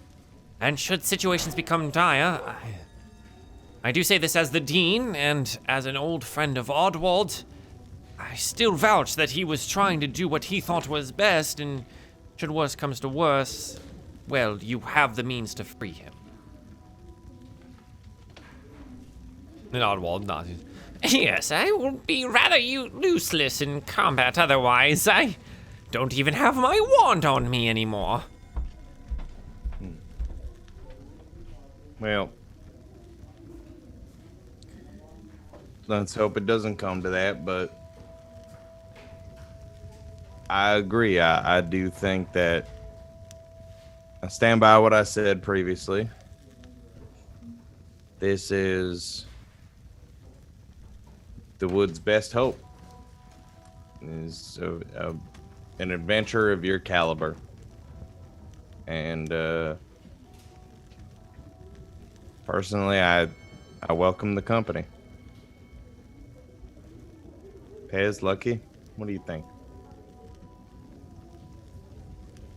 He's just trying his best and was very misguided, but we are a stalwart group of very good people who definitely know what they're doing. I mean, don't want to have to babysit anybody. So I hope your ideas for how we're gonna resolve the situation don't involve hurting us anymore, frankly. But you know, yeah, I'm okay with it, I suppose. But you know, I'm not as tender about the idea, I guess, as everybody else is. I mean, I don't know what your magic in general could do, and he like fidgets at Eli, and he's like, but arrows go fast, so just saying. Well, if you ever want a taste of it, I could show you. No, I'm right. I feel like I've had plenty of tastes of it recently. Think so? Yes, of course.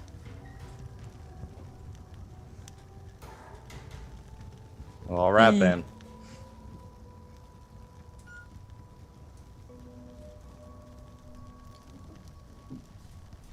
Well, that sounds like it's settled then. The Borealis will be the next step. Susan, the seer, seems to be in Alderheart, having to make her way there. Seems she had stopped somewhere in Winnowing Reach before reaching there, but it has been confirmed she has a shop set up there, somewhere in the market section. I suggest that in the morning you, well, gather your things and get ready to move. I know some time has been spent here, but time is of the essence, as you have, well, definitely made clear. Now, I do have some things for you. Call it thanks. Call it well earned. I have this. There's a ring, and it seems to have one small ruby set on one side and one small sapphire set on the other. It's a ring of spell storing, and I put a little bit of my own power inside. You can utilize it however you wish, and he kind of holds it out for anyone to take. I'm all right on magic if anybody else wants it.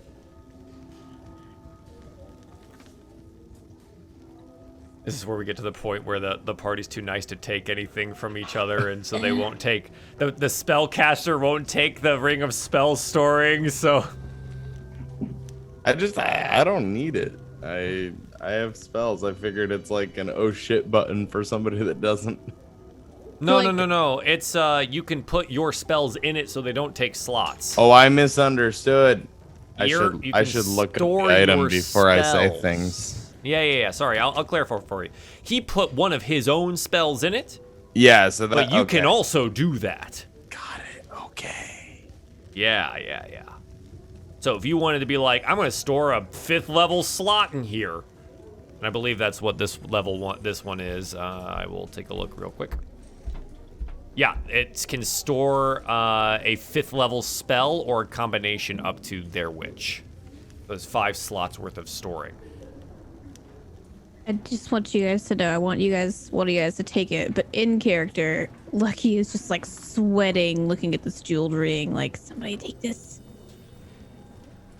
This thing looks hyper valuable.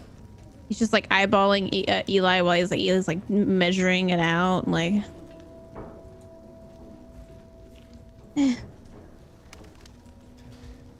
Eli, do you take the ring? I feel like I've already taken so much.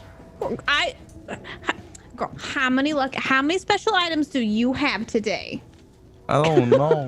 How many? How many magical? Eli, you have the have Blade of the Blade Wood. of the Wood. You are by far the most spell, like, library flipping. I thought I had something else. Oh, just a +1 shield. Character. All right, yeah, heck it. I guess I'll take it. Yeah. You're the biggest spellcaster in the group here, so I don't want to like remove that from you when this is physically a gift for you. So Okay. the dean has made this specifically for you. Oh, my man. So he hands it to Eli, and Eli, upon becoming attuned to this, you'll be able to utilize it there, which I will put it in your player journal here so you can peruse some of the wording for it, as well as the spell that he has placed inside, which is Stellar Bodies, a 5th level version of Stellar Bodies, which is a Humblewood specific spell. And it creates 2 small stars that do a ton of damage in an area around you. So it's a good fun one. It's a good fun one. Oh my god, the hot Kool-Aid thing. What a callback. That is a good one. I read that in his voice. So you now have a ring of spell storing, but the dean is not done. He holds out what looks to be a faculty avium amulet. I would like to give you these once you turn in your guest passes, as well as, this, and he hands you a scroll. The scroll details the sigil sequence to a secret teleportation circle within the avium itself. Upon utilizing the amulet once a day, you can one-way ticket yourself to the teleportation circle in the avium.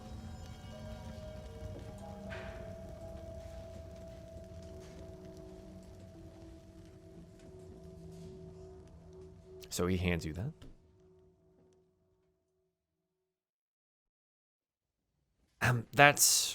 You'll have to state your business with the guards that are around the teleportation circle, but let's call this a quick getaway if you ever need it. Thank you. Yes, there's only one thing I can do more for you, and, well, you are literally walking into the belly of a fire-breathing beast, so here, I had a couple of these brewed up while we had the time. He hands you 2 potions of fire resistance.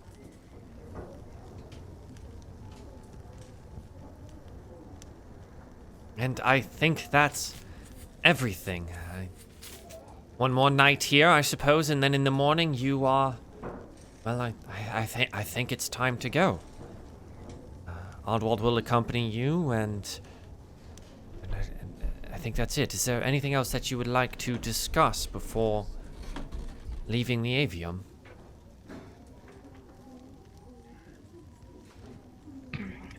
Do you perhaps have a more accurate map of the roads?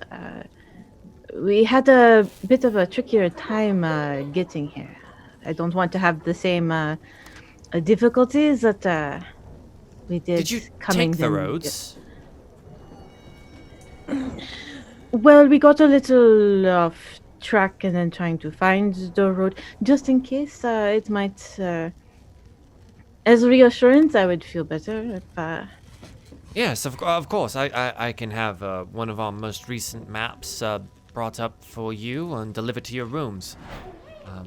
They will depict all the known roads that we have, yes.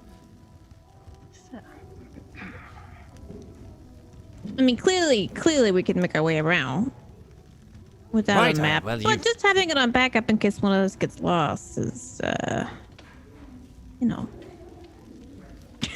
just in case we have a straggler. Something. Right. Oh, of course. Yes, I will have one brought to you. Is there anything else that we can, at the Avium, do to assist you? Truly, your success is our survival. Y'all got any extra arrows?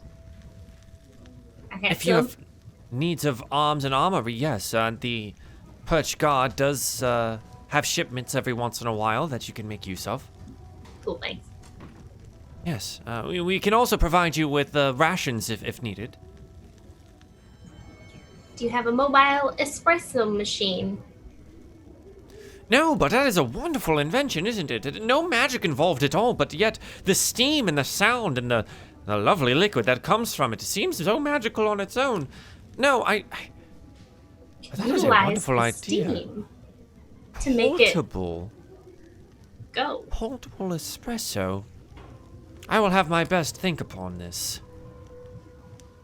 Get back to me on that. Thanks. Okay. The future of the wood depends on it. Mm-hmm. I think Eli, just as a final point to him, would just say, Dean, I understand that we didn't see eye to eye 100% of the time, but I do want to thank you for the AVM's assistance. Because truly, at the end of the day, without coming here, we would not have the means to stop this. So, thank you. I apologize once again for That won't be necessary. my flat-footedness. I hope you do understand my position here has... I do. Thank you. Thank you. Well, rest up. Oddwald will accompany you on the morrow, and God's speed. We truly need the best from you. Thank you. Okay. Anything else you guys want to accomplish here with the Dean? Otherwise, this will be the last you talk to them until maybe hitting the oh shit button of teleportation and heading on back to the Avio. That's the big red one. You just and everyone gets teleported back to relative safety. Okay. You're ushered back to your rooms and you spend one final night at the Avium. Upon the morning, you take the long elevator back down to the bottom in the entrance of the Avium itself. And for the first time in roughly a week, you're finally outside the building. The woods are a little bit off in the distance as the tower itself lies within a clearing, but it is a beautiful, warm, sunny morning in front of you as the dew evaporates off the grass and trees around. The ancient depths of the forest lies ahead. One way, the back roads, the other way, the written roads. A map was delivered to you in the morning. It is the same map that you currently have, though a little bit newer. It does not depict any new roads that you might have found, but all the same roads that you might utilize. Oddwald greets you at the front as you exit the elevator and walk out together. Leaning somewhat heavily on a walking staff, you note that, similar to Dagonet, this is an old adventurer. They've seen many days and many walks across the wood. Well then, I for one would like to use the roads.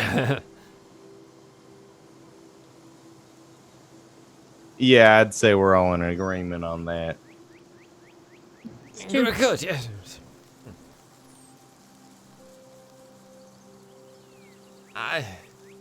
You remember that utilizing the roads will take roughly an extra day to get back to Alderheart, but it is known passage. And so you begin your walk, your 3-day travel back to Alderheart itself. Yes, Rob, it was only a week. It feels like a million years in Avium time. Feels like 83 years. But it was only a week. But you start your walk. Lucky, are you still leading the way even though you're on the roads today? Yeah. Yes? I mean, if anything, for like forward scouting purposes for any potential Absolutely. spy Yes. bandit stuff. So in that case, you don't necessarily have to do so much of a survival check as a perception check, right? Like you're on lookout duty now rather than being the one trying to find the trails. So go ahead and roll me some perception here, and let's see what you will see for. That's a 14. That's good. That's good. So you're well and truly looking out now, which is great. The roads make that very easy for you. What is everyone else doing on our walk here? Eli, what are you doing? I feel like Eli is awkwardly trying to bridge the traveling companions gap with Oddwald, and maybe they're trading adventuring stories. Eli will tell him about the time that they thought they were going to have to single-handedly face the leader of the bandit coalition and possibly swaths of bandits, only to find out that it was just, a woman wronged and she was doing what she thought the perch guard wouldn't do, and we found out that it was a very noble cause, and et cetera, sort of thing. He listens intently. Yeah. Adventuring stories are apparently of an interest to him, being a former adventurer.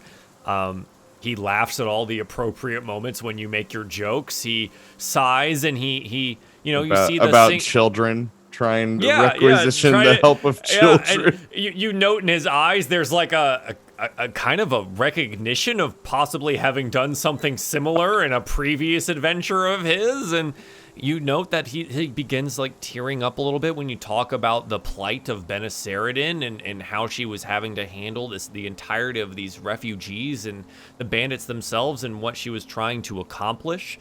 And when you note that Benaceridin was thusly freed of her burden and is released into basically taking care of all these people, which was her ultimate goal, he sighs and he smiles and he's genuinely happy to hear that it had such an outcome. He also shares stories with you where he mentions the seer that you're going to meet, Susan, as well as Riffin, the Ash Knight, of which Dagonet knows of, and how they were great friends and how they went about solving problems. He does mention that there were times, mostly back then, that they were dealing with lots of the bandit issues. It was a large problem then, and he's happy to hear that it has been toned down quite a lot, and that a lot of them have been integrated into the Humble Folk coalition. So he's pretty good about it. And you trade stories back and forth. You note that he's rather slow moving. He's older and stuff, but yeah, he's like any other adventuring companion that you could hope for. He's right up there with them. Dagonet, what do you do during this time? I imagine he's at the back, out of walking speed alone. But also kind of just like keeping an eye. Like he's not fully trusting Oswald, despite, he's under control and he's very nice and well-intentioned at the moment. He's just leery, and he's gonna, at the back, just kind of keeping an eye on things. Roll me a perception check as well.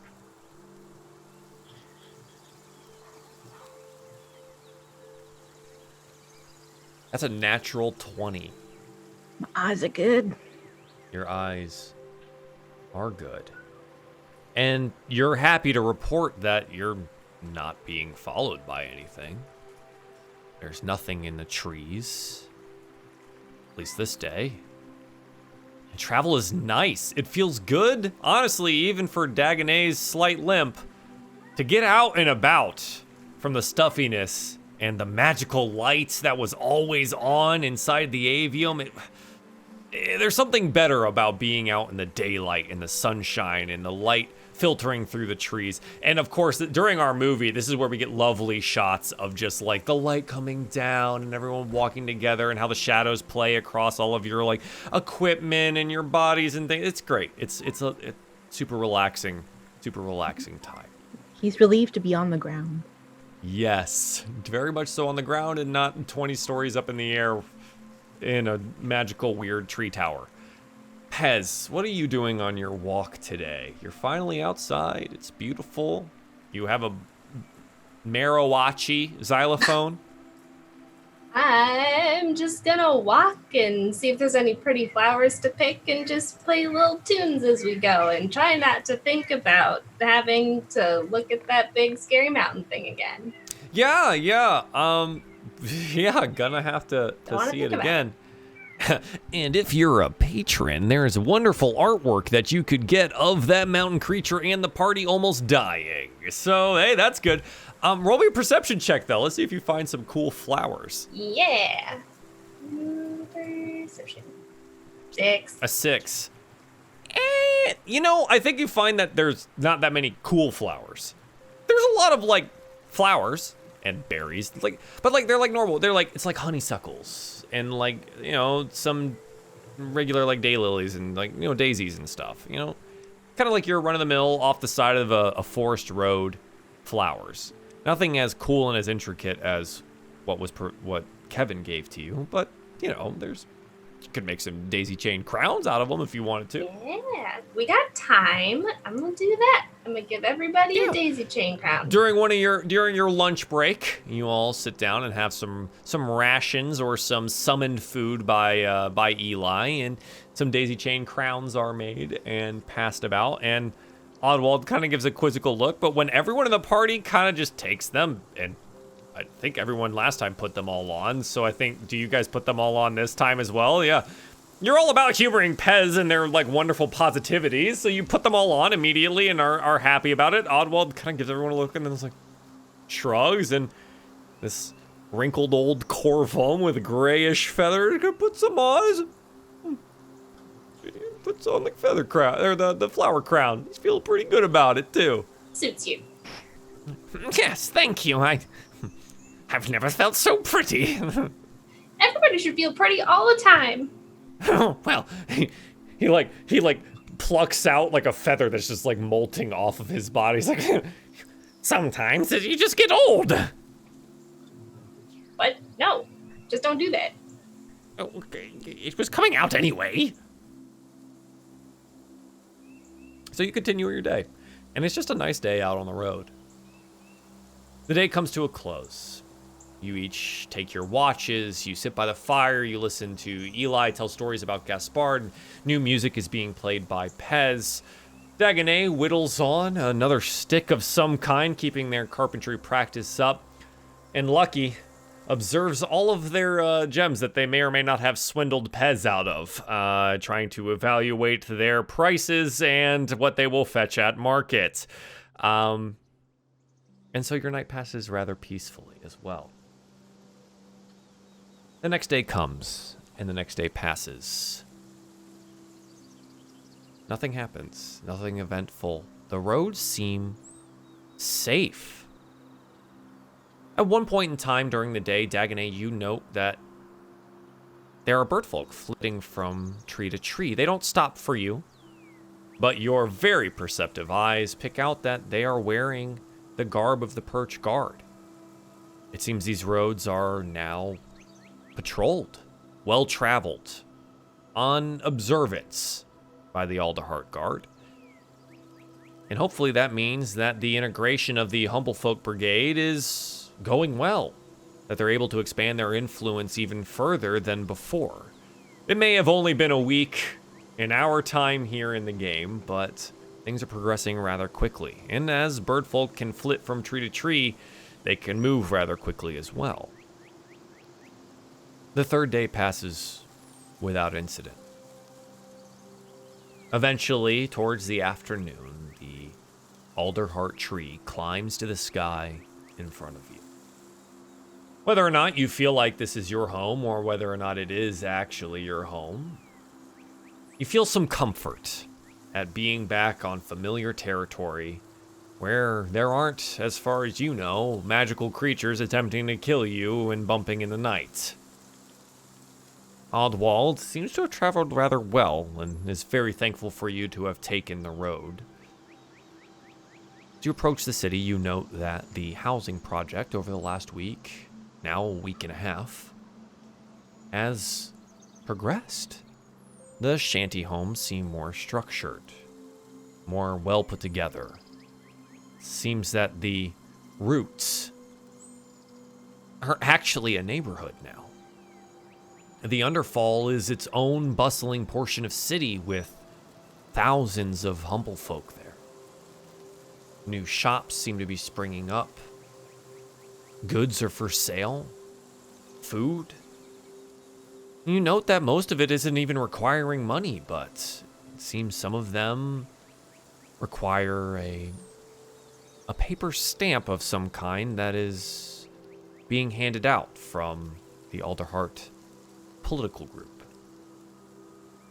And some people are just giving away things for work, help with homes, setting up the neighborhood itself. The refugees are doing well. Humblefolk Brigade has been well integrated here and is well invested in getting their own families back to some kind of solid footing while the fires rage towards the north. You've reached Alderheart. What would you like to do?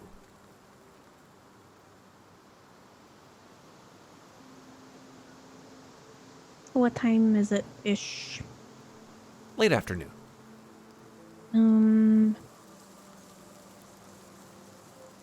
right, you guys. I don't know how much time we have before the end of the day. Do you guys want to split? And I know we need to get the council's attention pretty quickly, verify everything going on. But at the same time, the other group can go to the inn and make sure we've got a place to stay for the night before they, stop taking people in.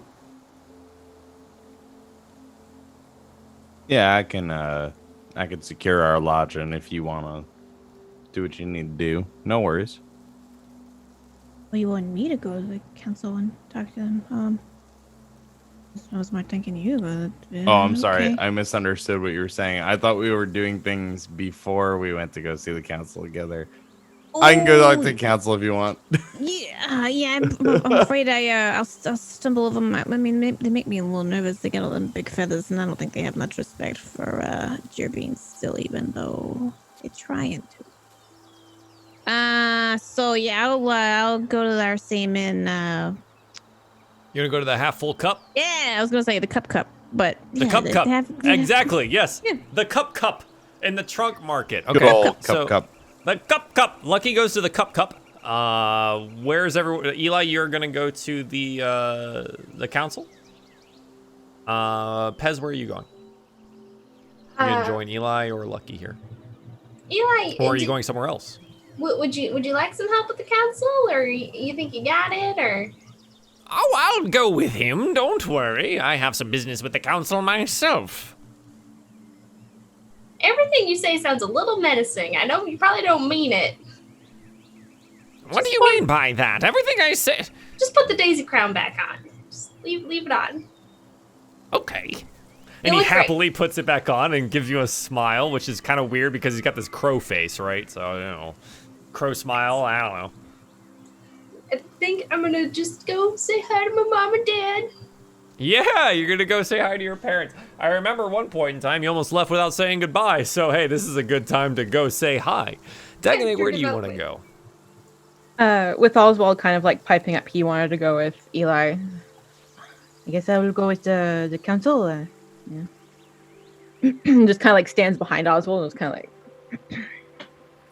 If Oswald takes any notice of your posture, he doesn't say anything about it.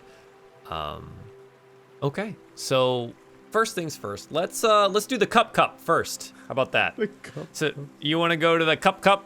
The half-full cup. The innkeeper, Giles Abbard, a friendly enough innkeeper.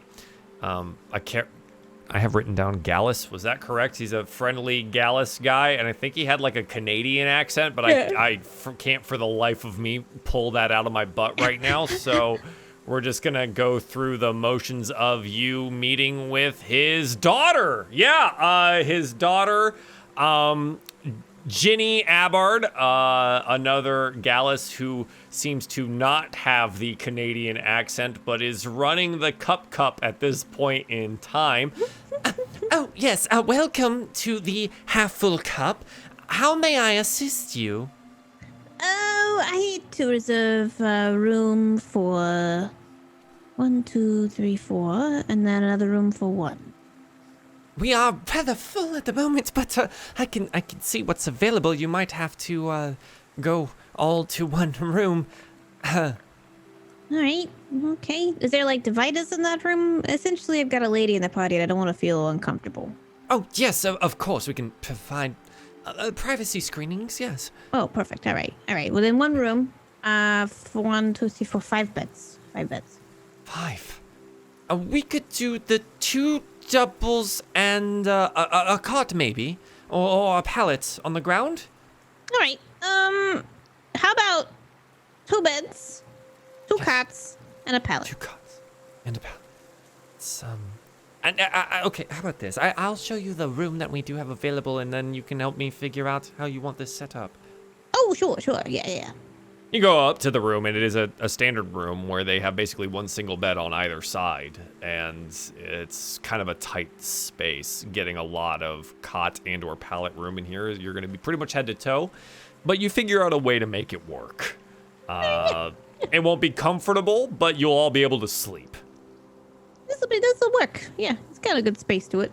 Oh, good, wonderful. I understand these are trying times, and I know that we are much too over capacity here, but the mandates from the council say that we should be trying to take care of as many people as possible. And, It's important. we've also slashed our rates, if that assists you in any way. For the 5, I believe it'll be 2 silver pieces a night. Oh, all right. Yeah. I was gonna ask about a frequent stay discount. We've stayed here before. Me and my friends. Have you? I don't recognize. Oh, you we and I- usually work with another guy. Just describe. Gallus. Oh, my father! Oh, yeah. that's Wait. wow. He's out of town on business right now. I'm sure he'll be back. Oh, I wanted to say hi. soon. That's so sad. Yes, but I'm sorry, we don't really do frequent visitor discount. Generally, everyone has to go through the council if they're visiting dignitaries or something. And though you do have some fancy armor on, I'm not sure I recognize you. Oh, I mean, I'm lucky, and the party that I'm with is Pez and Eli and Dagonet, and then we have an extra with us from out of town. Pez? I think I've heard that name before. Is it? A musician. Right? Yeah, it's Pez. Yeah. That Pez. Yeah. Well, if you're willing to make a deal, if Pez plays at the half-full cup, you can stay for free for 1 night. I'm sure Pez will be happy to. We do have business with the council, and it might be urgent. So if we stay, I'll say if we stay more than 1 night, we'll be sure to make her, at least play. Every night she plays, you can stay for free. All right. So is this one of those like you give me an invoice at the end of the stay here? You look. Usually, I'm just used to like staying in the woods. So I'll provide you a parchment, yes. All right. So it's no money up front situation, right? Well, of course, you're able to stay here. I'm letting you have the first night for free without her even playing. Oh, all right. Perfect. This works. Yeah. Wonderful. And 2 silver a night otherwise. All right. 2 silver a night. Noted. Perfect. He like takes out. Lucky you He do takes note out like that 1 2 silver yeah. to like tip her. Thank you for that. Yeah. Oh my. Thank you.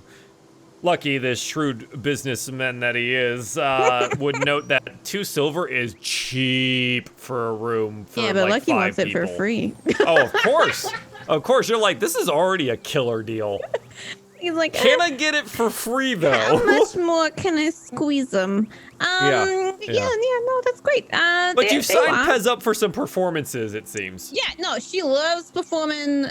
Big fan of performing herself. She's got some prog rock to perform. She got a new instrument, now. Yeah, They're calling she's it the gotta try it out. Merowachi or something. Merowachi. What a curious name. It sounds like it's related to bones in some way. Pretty informative, frankly. So yeah, I'll make sure she gets her best out. I think she's running some errands right now. But yeah, that settles that. Our names in the room. I appreciate you seeing me with immediacy, as I see you all very busy, as you mentioned. Thank you very much.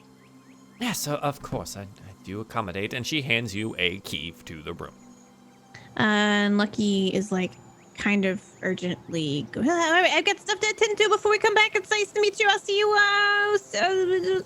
thank you, bye. He like She lets you go without argument. There are a ton of people in the common room right now. Sweet. And Lucky's gonna head to Eliza's. You're gonna go to Eliza's. Okay. From that point, we're gonna go diddly-diddly-diddly-doo, and we're gonna jump on over to Pez, who has made their way to the Branches neighborhood and out on the boughs. We're gonna go visit their parents. Pez, you climb up the spindly staircase, which I do remember I say spindly staircase every time we come to this house. You knock on the door.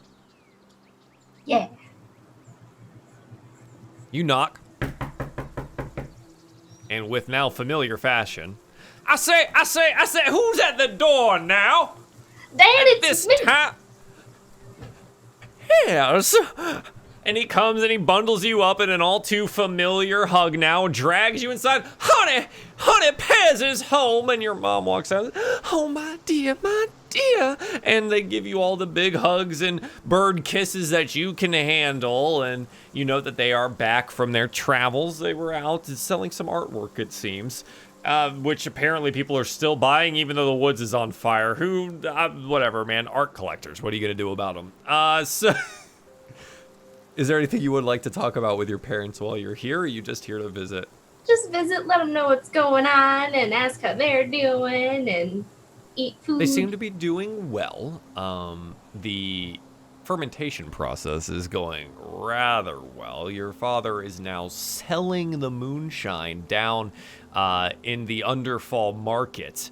Every day he goes and takes jars to the Underfall, and, in stressful times, people need distraction, and so those that are building the Underfall neighborhood tend to come to the impromptu bar that your dad has built down there.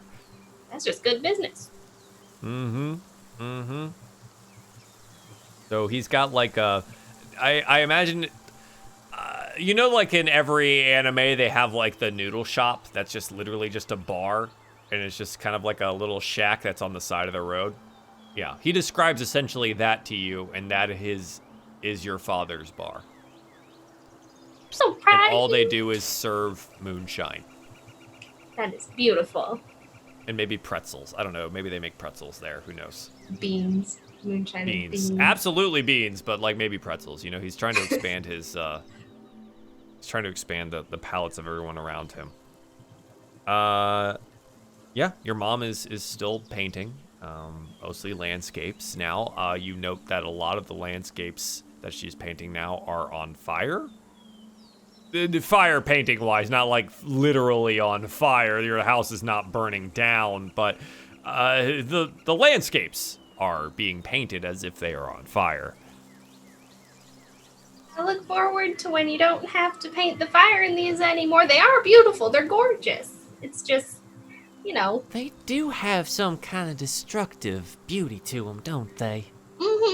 It's chronicling the events that are going on, but in your own lens, Yeah. Well, rightly, I haven't seen many of the fires yet. I've been kind of just adding them to the landscapes because people seem to buy into the catastrophe that's happening around us, but the dark smoky clouds are coming closer every day.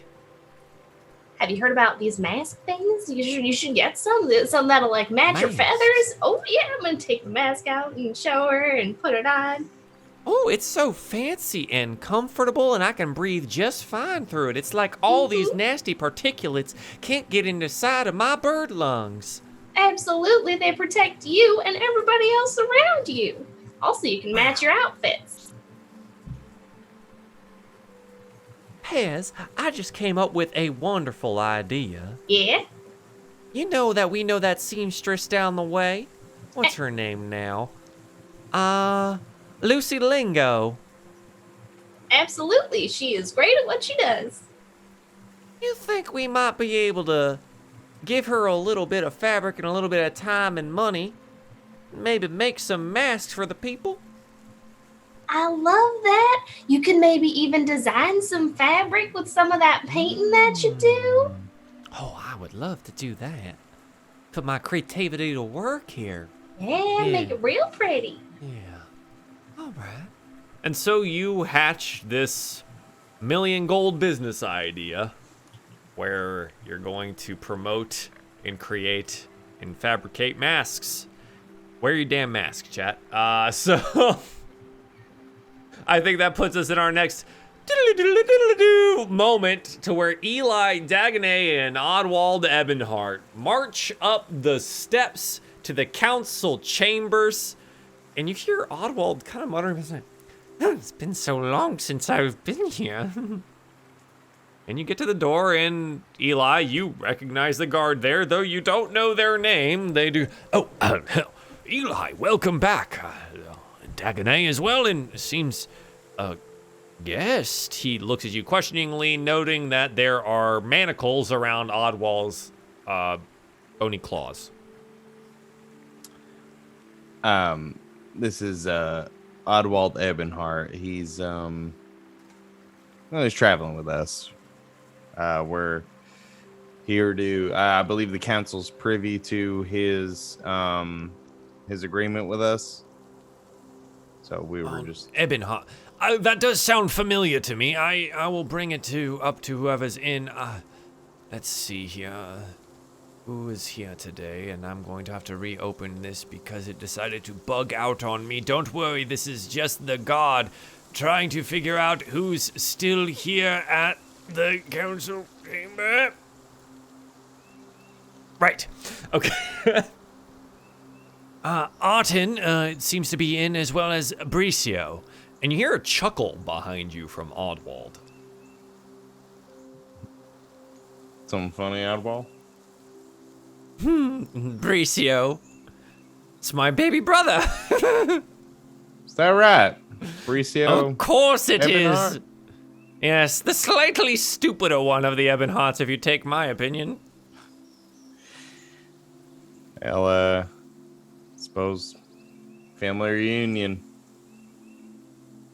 Of course, I'll find Bricio for you, and the side room. Assume you're well acquainted with it at this point.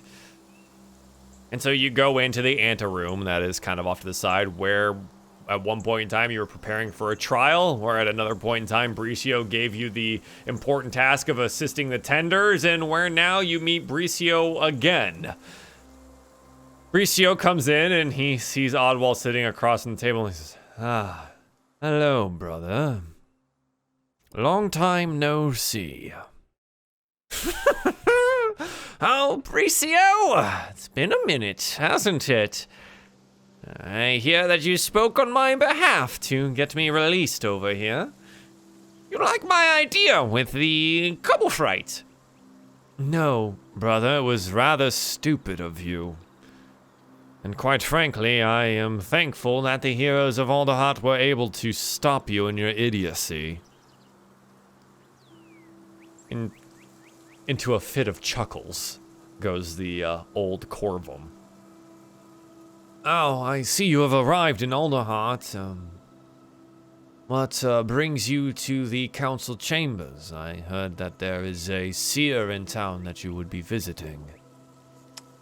Yes, we just wanted to align with y'all just because I was under the understanding that well, the dean of the avium had been communicating with you regarding not only Oddwald's release, but the, well, effectively the action plan to deal with this catastrophe. Of course, yes, the fabled Borealis. Whether or not it exists is yet to be seen, but my brother seems convinced of it, and apparently he's got the lot at the avium convinced as well, doing some research. I suppose that's good enough for me. Relying on a divination, though, to find the location seems a little haphazard. Unless you have a better idea, haphazard's the best we got. I don't, and I think that's the biggest issue. The best I can do is try to keep Alderheart organized. Beta may be the speaker, but I am essentially the brain behind the entire design of this city. And it seems that we have an entire second city being built right underneath us, and that takes a lot of planning and a lot of doing.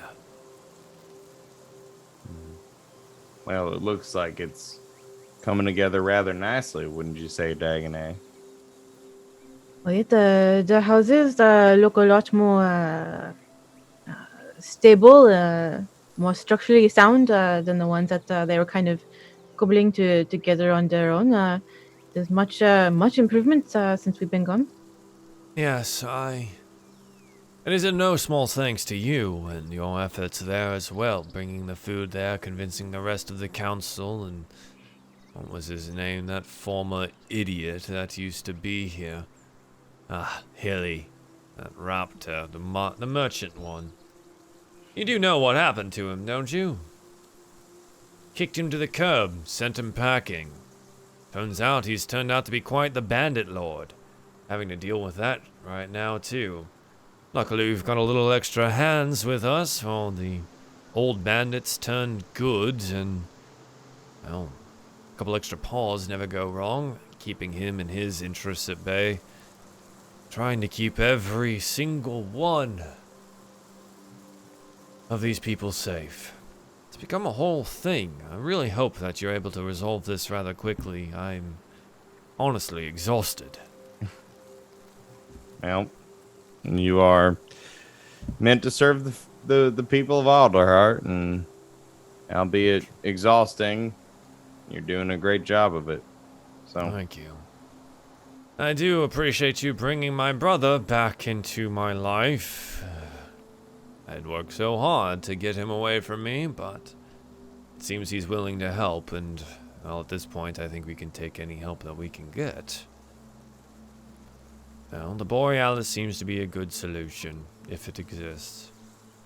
We'll have to figure out what to do with it once we get it, but it seems to be a rather powerful artifact, so good luck to you. Let me know how I can help. Is there anything else that I can do for you this evening? no, I suppose we're just going to, I guess, round up the troops and start the process. Yes, of course. How I forget, DM, how much does, so he knows about the Borealis and everything, does he know about like the Conjuration Circle? Basically, if he doesn't, I just want to tell him essentially what the AV you end up having a good conversation, confirming with what the council knows, with what you know, bouncing these things back and forth. You note to him that you weren't privy to whatever messages were being sent, and there are some things that you knew about the details of the operation that he didn't know, that wasn't relayed, and whatever. And magical messaging can be rather short and terse, so there's some details that you're able to provide to him, and he nods along sagely, and he seems to be taking your word for it, but you do note every once in a while he flicks his eyes over to Oddwald, and there seems to be something going on there. But after you relay everything, he seems to understand more fully what's happening. The Sia seems to be set up in the trunk market. She has a tent there, I believe, a green one, some bells on it. It's hard to miss, honestly. A good stiff breeze goes through and you can hear it. All right. That's as good a description as I need. Let me know if you need any of the help, but for the moment, I know he is under your capable protection and watchful eye.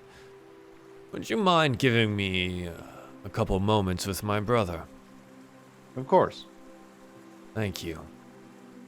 You get up and you leave, shutting the anteroom door behind you, and you know, as you stand somewhat outside of it, all sound seems to cease in that area that you're in, and you can't hear anything, and then you walk forward a little bit, and sound returns. They seem to be, Rishi seems to be adamant about having a private conversation with his brother. I think at this point we go diddly-diddly-diddly-doo, and we go find Lucky walking up to a darkened door of our friend Eliza. What do you want to do here, Lucky? Is it like late and the fact that like It's everything late else is afternoon shutting and down? it's yeah, the shops are closing and or closed already. You guys have spent some time. It takes a while to traverse Alderheart itself. It's just a very large place. So by the time you get to all these places and do all of these things, it's basically becoming nighttime. Right. I mean, we know she lives here, so Lucky's still gonna like ring the door chime on the door. Yeah, you go to the back door, which you remember where you were stated previously is like the private entrance to her home, and you ring it and in a nightgown and her little nightcap, the little cat woman comes out, and you know what? I'll post this because it's been so long since we have Show seen that cute bean. our little Eliza friend. I'm gonna show this off, and we're gonna pull up the map here and do all this. This is Eliza. This is Eliza with her pack in the picture, but she's our cute little merchant friend that the party befriended a long time ago. We rescued her, and we love I didn't her. even realize she has two different color eyes. I didn't even realize that. Oh wow. That was the first thing I noticed about her, but I'm also now noticing I feel like it's the same color eyes that Raymond has in Animal Crossing. Oh, she's so cute. Oh my god. Hello, who's there at the door? Hey, Liza, it's me, Lucky. What? She throws open the door and wraps you with a big old hug and just, oh, Lucky, I've been missing you all. Was everyone else okay? You're alone. No, they're fine. We just got back in town this afternoon. Good. And I wanted to make sure your shop was still here and profitable, and to let you know we'll probably all be coming and seeing you tomorrow if you're open. Well, I'll definitely be open. Profitable is a different subject, as in, there's not a lot of money floating around for magical objects and items these days, but I'm getting by, and it seems that everyone's been provided with food and lodging as needed from the council. Alderheart has plenty, and there's enough for everyone to definitely survive on. Oh, that's unfortunate. I figured with all the new refugees and whatnot coming in town, there'd be more visitors for your shop. But I guess, Well, they're refugees, and they do come and browse, and I like to talk to them, but some of these items they were got at great cost to me. I'm not looking to sell too much, but if you and your friends are in town, well, you might be the only real money other than the perch card that's still left here. Oh, right. Well, all right. Well, dang, I'm sorry to hear it's been dry as far as income. No, but... it's all right. I keep things organized. I keep myself busy, and we're just not selling as much. Like I said, the business is slow, but Alderheart's provided plenty for all of us. Yeah, I feel that. All right, well, I didn't want to keep you up too late. I didn't think it took me quite a while to get over here. It's been a while. We forgot the pad thing, and now there's so much going on here. This will be a little... So many new buildings and new alleyways and places that didn't exist before. I know, it's, Alderheart's getting bigger maybe not bigger, but denser. Right. Denser. Got more bodies and whatnot. That's true. That's true. Lots of bodies. But it seems to be going all right. There's been some issues with crime, but What do you mean I don't issues want with to trouble you with this, but, No. Tell me, what do you mean issues with crime? It wasn't that bad before. Well, like, you know, the Perch Guard and their lot and, well, the Humblewood Brigade, they've been so busy around trying to fight forest fires, keep the refugees healthy and happy, and building whole new cities, essentially. And, well, there's been less to deal with some of the issues at home. Now, some people get desperate, and I understand Alderheart's providing, but, well, there's always some people here that are just, you know, they got sticky fingers, right? They got sticky fingers, and Perch Guard is, well, anyway, they put out some assignments for well, adventuring folk like you, but, well, how do I say this? Adventuring folk like you, but like when you met me on the road, you know, way back when? Kind of simple Right. task stuff, save me from banditry kind of thing, you know?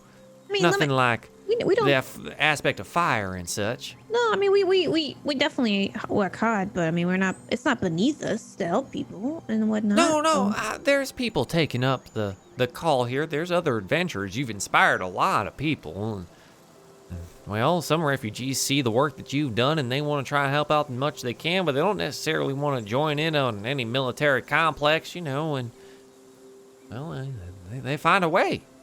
Got a rather nice mercenary system growing here in Alderheart in the last couple weeks. Is it like are the postings and the payouts for the rewards from Alderheart themselves, or from individual people who have, you know, had the wrongs done against them? A little bit of both, mostly. Some of the wealthier families will pay out themselves. Some of the smaller ones will make requests through the Perch Guard, and the guard will post it for them. I mean, it's good at least that, you know, Alderheart is keeping open-minded about taking care of the situation as far as the council and the Perch Guard, because between you and me, they were kind of stiffs about everybody coming in here before, so... There's been it seems like some changes in the council recently. The purse strings have been loosened. Oh, that's nice to hear. There was, word on the street is there used to be a merchant representative.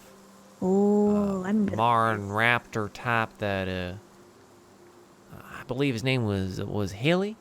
Yeah. And now people, I didn't live here, you know. People say that he used to have a really tight string on how merchantry was run here. Oh, right. But since everyone and all the refugees have come in, and it seems that you all have changed the way things work around here, he's gone and taken off. And now most of the things handled here in the city are between Bricio and Arden, the new humble folk. That pronghorn servant? Oh, yeah. It's Really elegant looking. Oh, now it seems they take care of the people more than anyone else here. That's nice. I mean, it's funny, you know, once you start becoming more inclusive to people who are different than your own, how evenly spread and well made the economy could be, and protection of the people. It's crazy, right? Well, right. I mean, I look like no one else in this entire city. I'm completely unique to everyone here. And yet, here I found my little spot. Good, you got Eliza's Emporium here. Just, you know, times are hard, but you're still thriving, doing your best. We're proud of you. I mean, you were the first person we pretty much thought of coming back to see. I wanted to make sure you're doing all right and still here. Well, So- I know it's late, and you're more than welcome to stay if you like. Oh no, we got a room down at the half full cup again. They had a room left? We worked it out. We're gonna share a space with us. Well, So yeah. let me know if you need my kitchen, living room, dining room again. Oh right. Yeah. If we end up having any problems over there, which we won't. They seem. I mean, I just talked to the daughter of the innkeeper instead of the original innkeeper, which was interesting that the management has passed down, and she didn't. You know, she was nice and lovely, but not, you know, who we originally spoke to, which was a little bit hard to get used to, because I mean, you know, but she still was very nice, and the place is very well taken care of. So we're gonna stay Why are you there. gonna call me out like that? Damn. I mean, I missed that accent. It was so nice. Yeah, I'll figure it out for next week. We'll get there again. I was just like, I wasn't expecting to go all the way there. No. But I let you go back to sleep. Yes, I mean, very, very cute 90s. 10 out of 10 purchase on those. Gonna get some sleep too. I'll make sure everybody comes by to see you tomorrow. I just want to make sure you're still here and hanging through. Well, thank you, Lucky. I appreciate you coming by. And yeah, of course, I've got some new items too if you want to come see them. And Yeah. hopefully they'll help you out and such. But have a good evening. It's good to see you all are safe. You too. We'll see you tomorrow. Have a good sleep. She gives you a big ol' hug, a goodbye, and waits for you to leave. And she gives you a little wave with her little paw. And as you leave, she shuts the door. And you see the lights go out inside as she goes to bed. And I think we'll catch up with everyone else here next week on the next steps for DieFall Alderheart. This has been episode 24. Thank you guys so much for being here this evening.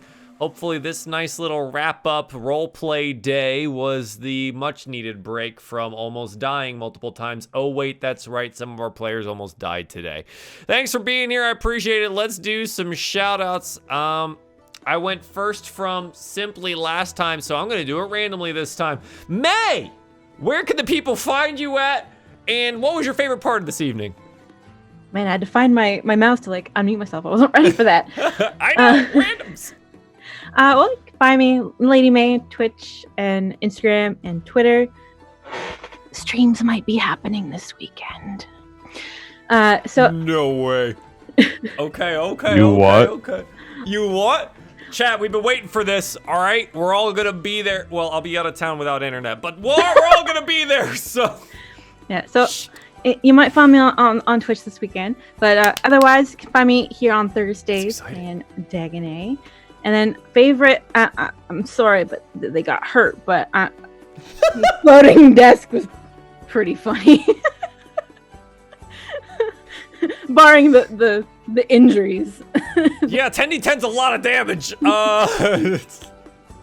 I'm glad they survived. I'm very, very glad. Excellent. Thank you, May. I appreciate it. Thank you for playing this evening and bringing Dagonet to life for us.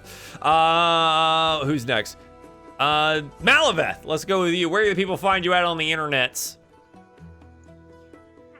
It's Malveth. I stream on twitch.tv/Malveth. I also post art on Twitter and Instagram and stuff. I don't know, a bunch of websites. What am I doing now? I'm just sketching some things. I drew some buff lady orcs. I like those. Still doing that. Gonna draw some cute, wholesome stuff. That's exciting. Probably post some of those. That's about it. Favorite thing?